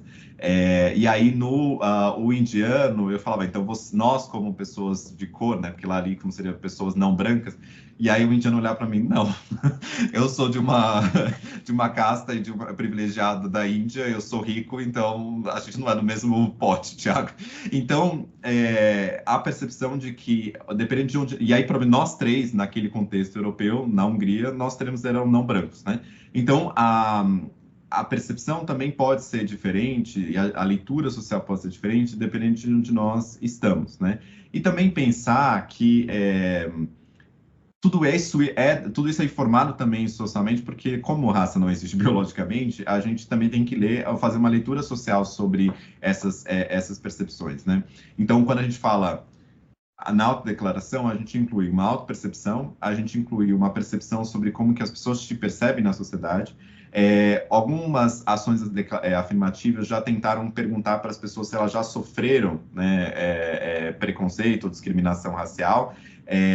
Eu acho que isso também pode reduzir, né, o universo, porque aqui a gente está falando, nem todas as pessoas negras também diretamente sofreram, que muitos se consideram racismo no sentido mais direto, violento, etc. Podem ter sido outras formas de racismo. Mas é um combo dessas diferentes perspectivas, né? A autoidentificação, como as pessoas te percebem e como que a sua experiência como pessoa negra na sociedade, inclusive, eventualmente, casos de discriminação. Então, é um pouco sobre isso, né? Mas claro que a categoria parda, ela é ampla, né? E a gente precisa discutir sobre como que ela está conectada com uma visão de que você é tratado na sociedade como uma pessoa que é não branca, né? E como que essa ascendência, né, te informa informa a sociedade como ela te olha, né? Mas não tem uma ciência exata. Não daria para dizer assim, não, cravar, né, de um jeito ou de outro. Eu sempre lembro a obra que eu falei da Adriana Varejão, né, que é um arquétipo de diferentes tonalidades. Não é mas não é uma ciência exata e ainda bem que não é, porque quando tentaram fazer uma ciência exata era darwinismo racial, né? Mas a lógica de que como que se percebe, como você é percebido de acordo com a sua história, como que as pessoas te leem na sociedade, e também um pouco sobre qual a sua experiência de enfrentar ou de sofrer o racismo durante a sua existência.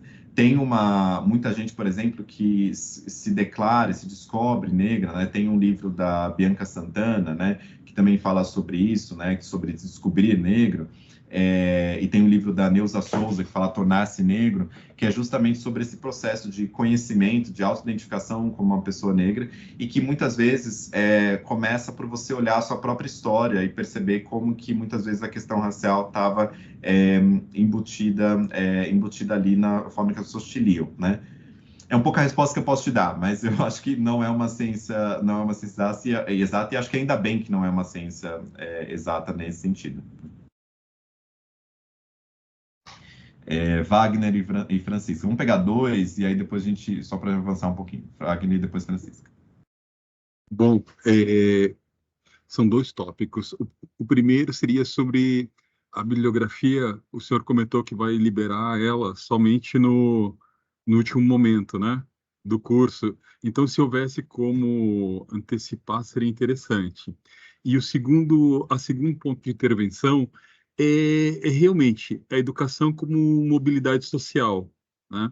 Então, isso que o senhor comenta é totalmente válido. Se tem talvez alguma coisa que é difícil falar sobre política dentro do tribunal, mas assim, o que eu vejo, assim, por exemplo, vamos falar de alguém morto, né? A questão do Brizola, lá no Rio Grande do Sul, no ano 60, em que ele quis construir várias escolas no interior do Rio Grande do Sul, e que isso ajudou muito a população, em geral, a se educar.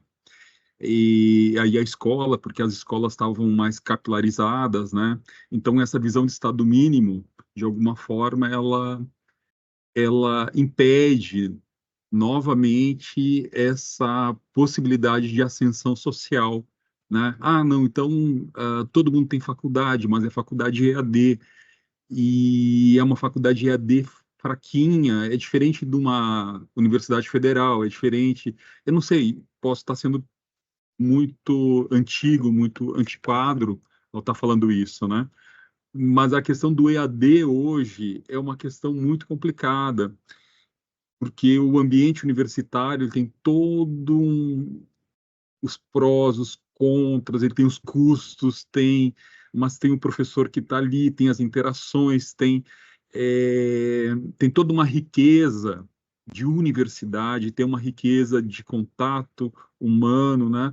E possivelmente essas populações negras novamente vão ser colocadas à margem nesse EAD, né? E vão ficar lá o tempo todo, vão ficar 4 anos em frente ao computador, 5 anos, e a questão da mobilidade social ela também se faz com networking, né? Então, muitas vezes, assim, a minha possibilidade de ter uma ascensão social foi muitas vezes por ter tido contato com algumas pessoas muito interessantes. Então, na minha sala, lá na PUC do Rio Grande do Sul, tinha a filha ou tinha o filho do dono da emissora de televisão, né? E aí tinha o dono da empresa de autopeças. Então, a questão do EAD eu vejo hoje como uma negação dessa possibilidade de ascensão social, porque eu vejo que a ascensão social é mais do que só a educação. A educação eu vejo no sentido amplo. Então, politicamente, que é difícil se manifestar politicamente, eu não posso também, pelo menos aqui eu não posso me manifestar politicamente, né? Mas essa expansão do EAD eu vejo assim como novamente nos colocar na senzala, né? Uma senzala virtual é no cantinho, é no fundo da sala, e enquanto que eu vejo que a questão do acesso presencial hoje, ele foi muito importante. No meu caso, o meu testemunho é esse. Eu, pessoalmente, eu consegui me mostrar a minha pessoa, consegui estabelecer contato com pessoas de outras classes, outras raças. Então, eu tive esse privilégio nos anos 90, né? Então, assim, eu concordo com o seu último slide, acho muito relevante, né? E, e depois tem outras questões, mas no decorrer do curso a gente conversa sobre isso. Mas hoje seria sobre essa questão do EAD e novamente, colocar as pessoas dentro de uma caixinha de novo, né? A gente estava fora da caixinha e agora, nesse momento, a gente está sendo todo mundo colocado de volta para a caixinha. Não são só os negros, claro. São as populações que não têm acesso para pagar uma universidade, infelizmente não conseguiram entrar numa universidade pública. Para isso. Obrigado. Super obrigado. Eu anotei aqui, eu vou escutar os demais e a gente já reage logo em seguida. Super obrigado, Wagner. Francisca? Oi, pessoal, boa tarde.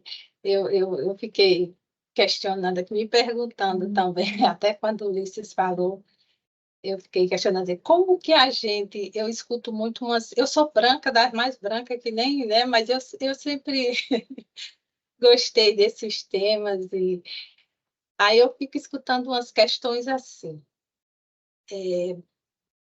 As cotas, relacionadas as cotas vieram beneficiar negro, e muita gente hoje diz que é pardo, não, negro não, que é pardo só para ter direito à cota. E a gente fica lá tentando dar aula de história e a pessoa corta logo a gente. Então, assim, eu fico me perguntando, como a gente conversa num contexto desse, onde as pessoas colocam que cotas vieram para tomar vaga ou vieram para beneficiar as pessoas, né, os negros, os pardos, e muita gente é pardo hoje para ter direito à cota.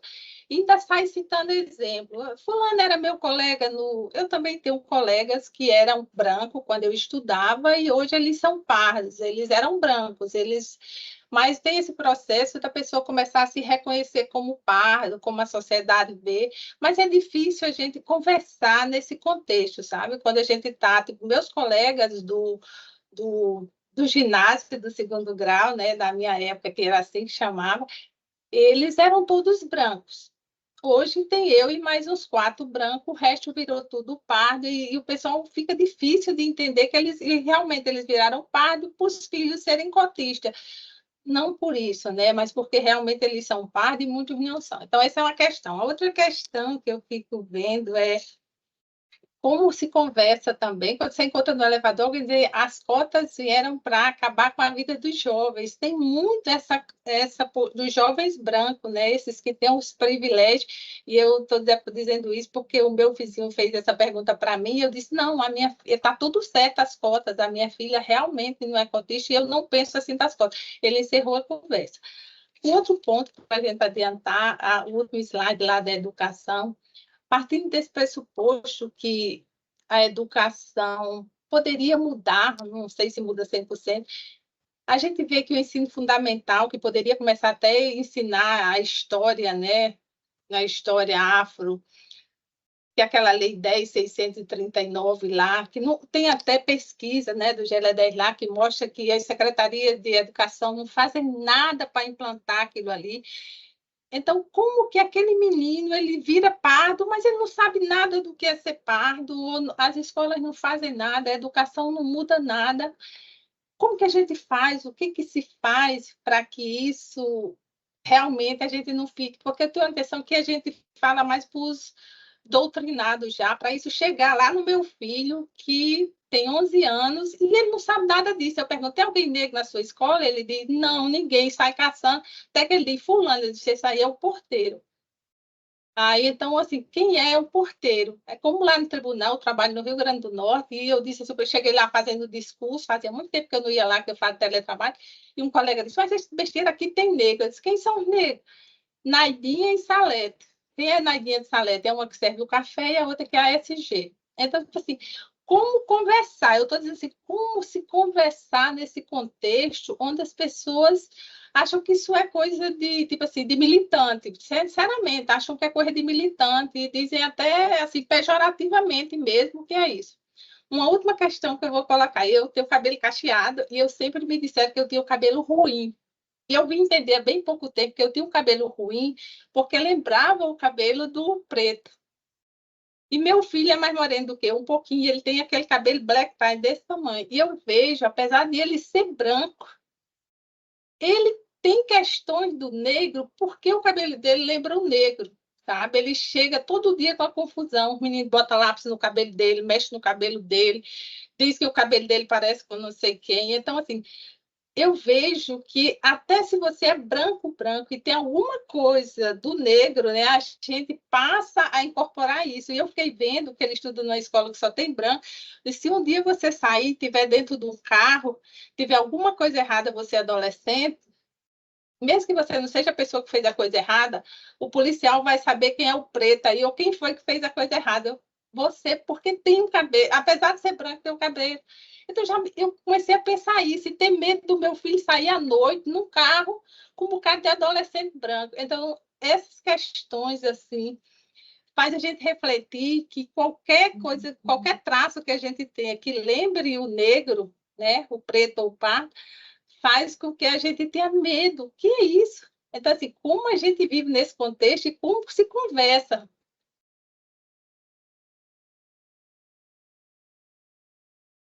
Obrigada, Não, estava gente. anotando Desculpa. aqui, super obrigado. Não, foi ótimo, acho que trouxe vários pontos, eu já vou reagir. Vou pegar a Andréia, fica à vontade. Eu acho que a Francisca falou, trouxe todos os itens, talvez com um colorido um pouco diferente, mas era bem isso. A minha questão principal é como que a gente pode mobilizar os brancos, os racistas, né, para esse movimento antirracista. Então, essa, para mim, é a principal questão. Tem uma identificação forte com o que a aluna trouxe, né, da gente como pessoa branca. Eu sou branca, de olhos azuis, cabelos lisos, fui sempre tratada como tal, né, e como que a gente pode começar a se colocar nesse lugar de identificação do privilégio. Eu só descobri o que era o privilégio branco de um ano para cá, quando eu entrei, 2 anos para cá, quando eu comecei a participar da rede. Antes eu estava me olhando como filha de nordestino tocando barro, né? E ao me apropriar disso, porque eu comecei a ver na história da minha vida e da minha família como havia esses pontos, né? O meu primo, que é preto, não tinha o mesmo espaço na família que eu tenho por ser. Eu achava que era porque eu era filha do meu pai, não. Era porque eu sou branca de olhos azuis. Até que eu descobri que era isso, que a minha avó falava. O meu primo é pretinho, mas ela gostava dele. Agora, eu era a neta linda de olhos azuis. Agora, eu só entendi essa diferença de 2 anos para cá, ou seja, eu vivi uma vida toda de cegueira. Então, hoje, esse é um desafio para mim. E aí faço coro, Francisca, com você, que é esse lugar que a gente tem como mãe branca de filho preto, e no meu caso, o meu filho não é branco, meu filho é preto, meu filho não é pardo, meu filho é preto, então é uma mãe de cabelo liso, de olho azul, branca, de um filho preto, de cabelo... E que vai, né? Então, assim, é um aprendizado diário. Dói ouvir a Bárbara Carini, né, quando ela fala do brancocárdio, não é muito fácil como mãe ficar nesse lugar, mas eu insisto porque é onde a gente pode estar mais conectado com a realidade deles, né? Então, a minha questão principal é isso, como mobilizar a população não negra para se engajar nesse movimento. Obrigada, tá, gente? Não, super obrigado. Muitas coisas, né? Eu estava falando aqui no paralelo com o Adriano, falei, não, vamos, na próxima eu vou diminuir os slides pela metade, vocês vão ter acesso a tudo, então vocês vão, e a gente vai ter mais ou menos de conversa, porque acho que nas próximas vai ser bem interessante. Porque acho que foram vários temas interessantes. Para começar começar um pouco do que o Wagner falou, né? Sobre literatura, fica tranquilo, Wagner, eu vou disponibilizando também, e no próprio slide, quando vocês olharem com calma, tem todos os slides que eu faço referência, estão lá, todas as referências, e no final tem uma lista de referências no próprio slide, tá? Mas depois eu vou compilar isso para vocês, mas vocês podem também acompanhar no aula a aula, que está tudo também no material. Sobre a questão do EAD, eu acho que tem uma coisa interessante aqui que a gente aprendeu muito no contexto da pandemia, né? Os dados que a gente vê da pandemia, que a gente, claro que precisava ter distanciamento social, que claro que a gente precisava ter todas as medidas sanitárias possíveis para conter a pandemia. Mas a gente vai olhar quais são as profissões que conseguiram fazer, né, o home office, né? Tem uma clivagem racial muito grande nisso, né? Basta ver, por exemplo, da discussão que a gente tinha no Congresso Nacional, falando sobre quais são as profissões essenciais, né? E aí queriam colocar, né? Vocês lembram que, né, a primeira, né, pessoa que morreu no Brasil com relação a Covid, né, um trabalhador doméstico, né? Ou seja, e aí se discutia, não, mas aí tem que colocar trabalhadores domésticos como essenciais, tem que colocar cabeleireiro como essencial. Aí que se falava o que seria essencial, né, que eram pessoas de serviço, né, muitas vezes, e claro que tinha clivagem racial. Sobre a AD, acho que tem uma coisa interessante, que é claro que sou a favor de democratização do debate da educação, né? Quando a gente fala do debate público, né? Ver, por exemplo, a importância de plataformas digitais para quando as pessoas, né, para ter acesso, inclusive, à discussão sobre a questão racial. Mas quando a gente fala de educação formal, a gente tem cada vez mais muitas vezes uma discussão sobre a precarização da educação de pessoas mais pobres, de pessoas negras, né? Então, quase dizendo assim, não, para essas pessoas, se só tiver algumas aulas de EAD, se só tiver ensino técnico, já tá bom, né? Quase como dizendo assim, né? A universidade não é o seu lugar, né? E quando a gente tem agora uma presença maior de pessoas negras nas universidades, a gente está vendo um processo de precarização das universidades, né, públicas.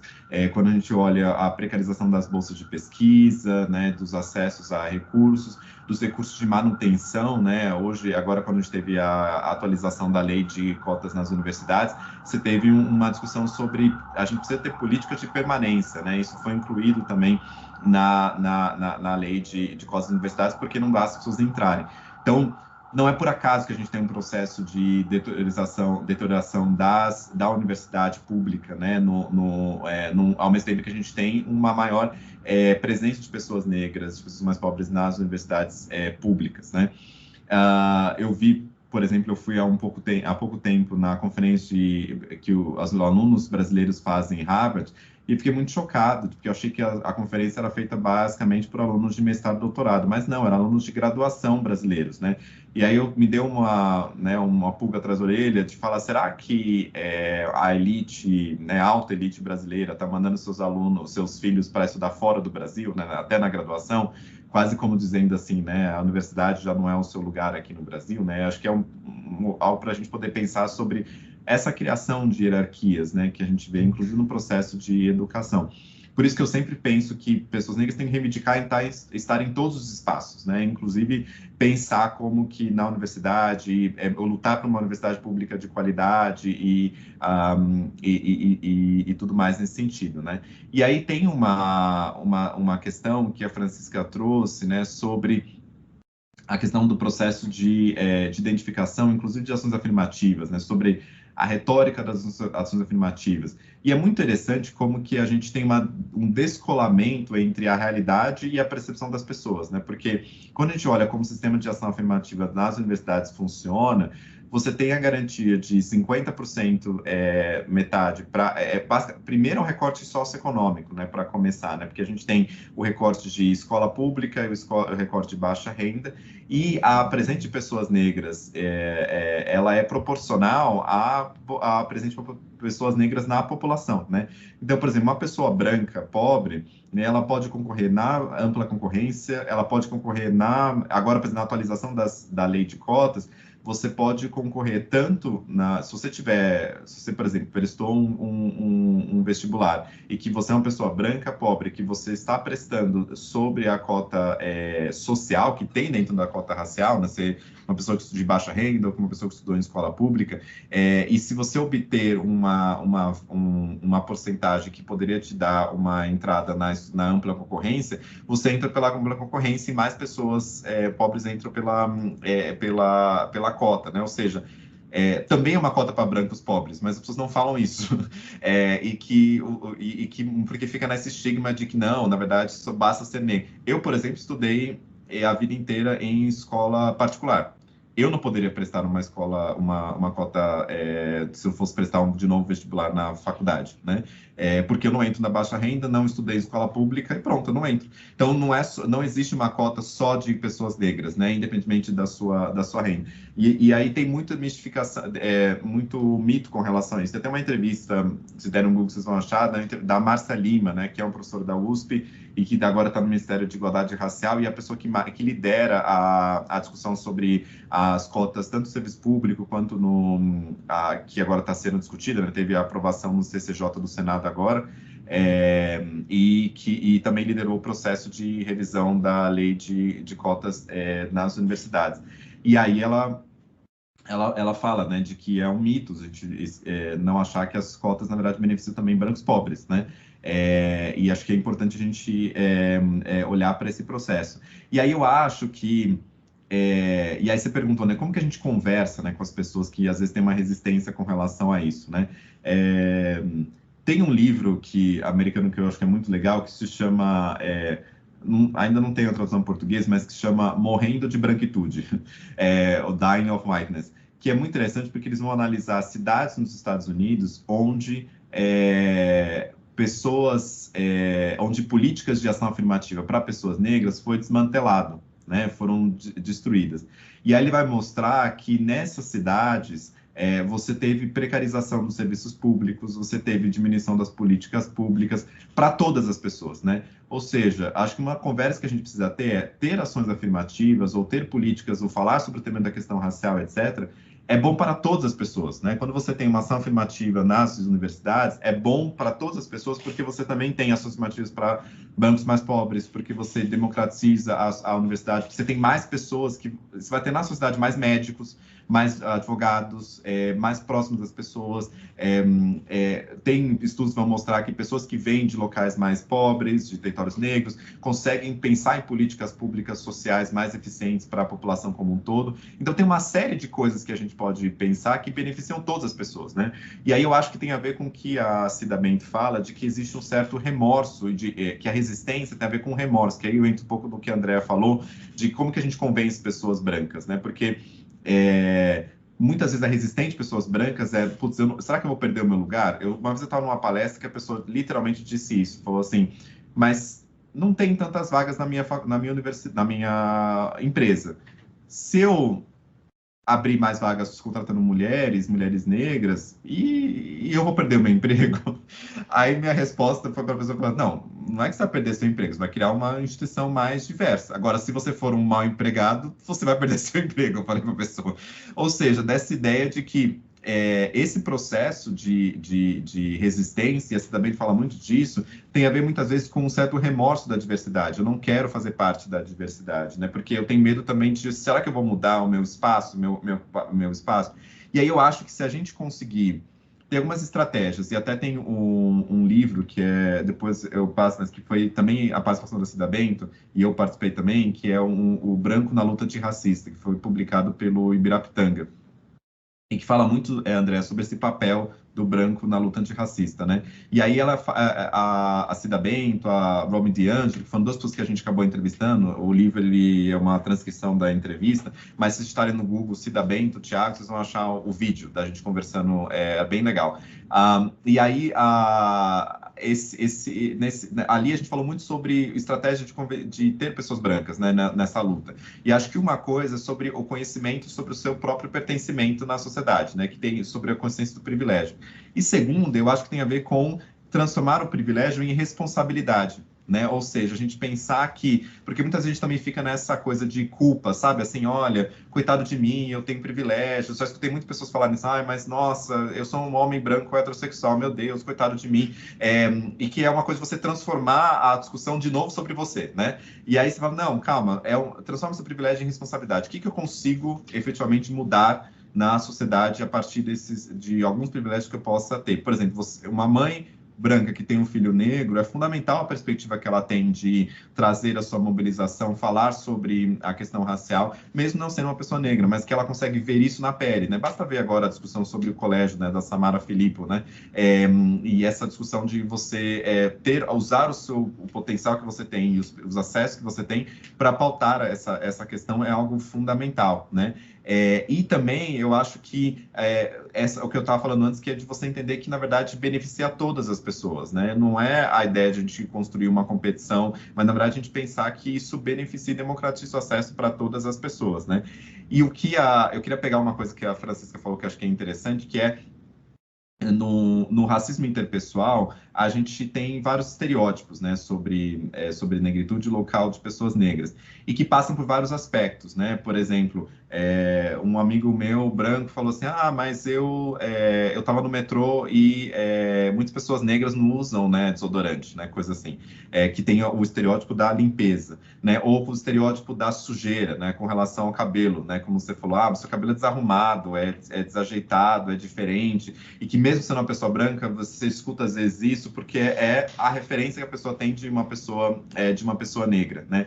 Ou às vezes uma pessoa negra escuta assim, nossa, mas seus traços são tão finos, seu olho é claro, que bonito que você é, né? Ou seja, querendo dizer, se você for uma pessoa fenotipiamente negra, você não vai ser uma pessoa bonita. Então, a gente percebe que nas relações interpessoais a gente tem vários estereótipos, seja de beleza, seja de qualquer estereótipo, de beleza, de riqueza, de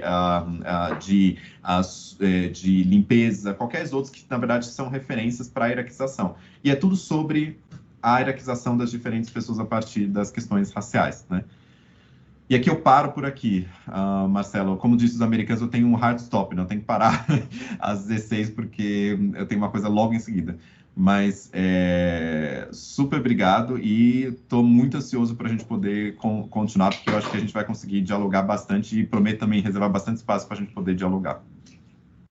Beleza, Thiago, muito obrigada. Quinta-feira, mesmo bate-local, mesmo bate-horário, né? Quer dizer, o local eu não sei se vai ter outro link, vocês vão receber aí, mas estamos aqui quinta que vem, às 14 horas. Né? O local é a internet. Obrigada, acho que foi super rico, né? Além do conteúdo que o Thiago trouxe, a gente vê que tem muito para discutir. Ainda temos mais 2 aulas nesse modelo, e vocês receberam hoje novamente o link para o vídeo. Assistam o vídeo antes da próxima aula, que a gente já vai ter mais insumo também. Eu estou muito feliz de ver aqui muita gente do TCU que eu nem conhecia, vendo que a gente está chegando cada vez mais longe, tendo novos agentes aí, pessoas interessadas no tema, além dos nossos convidados aí da rede.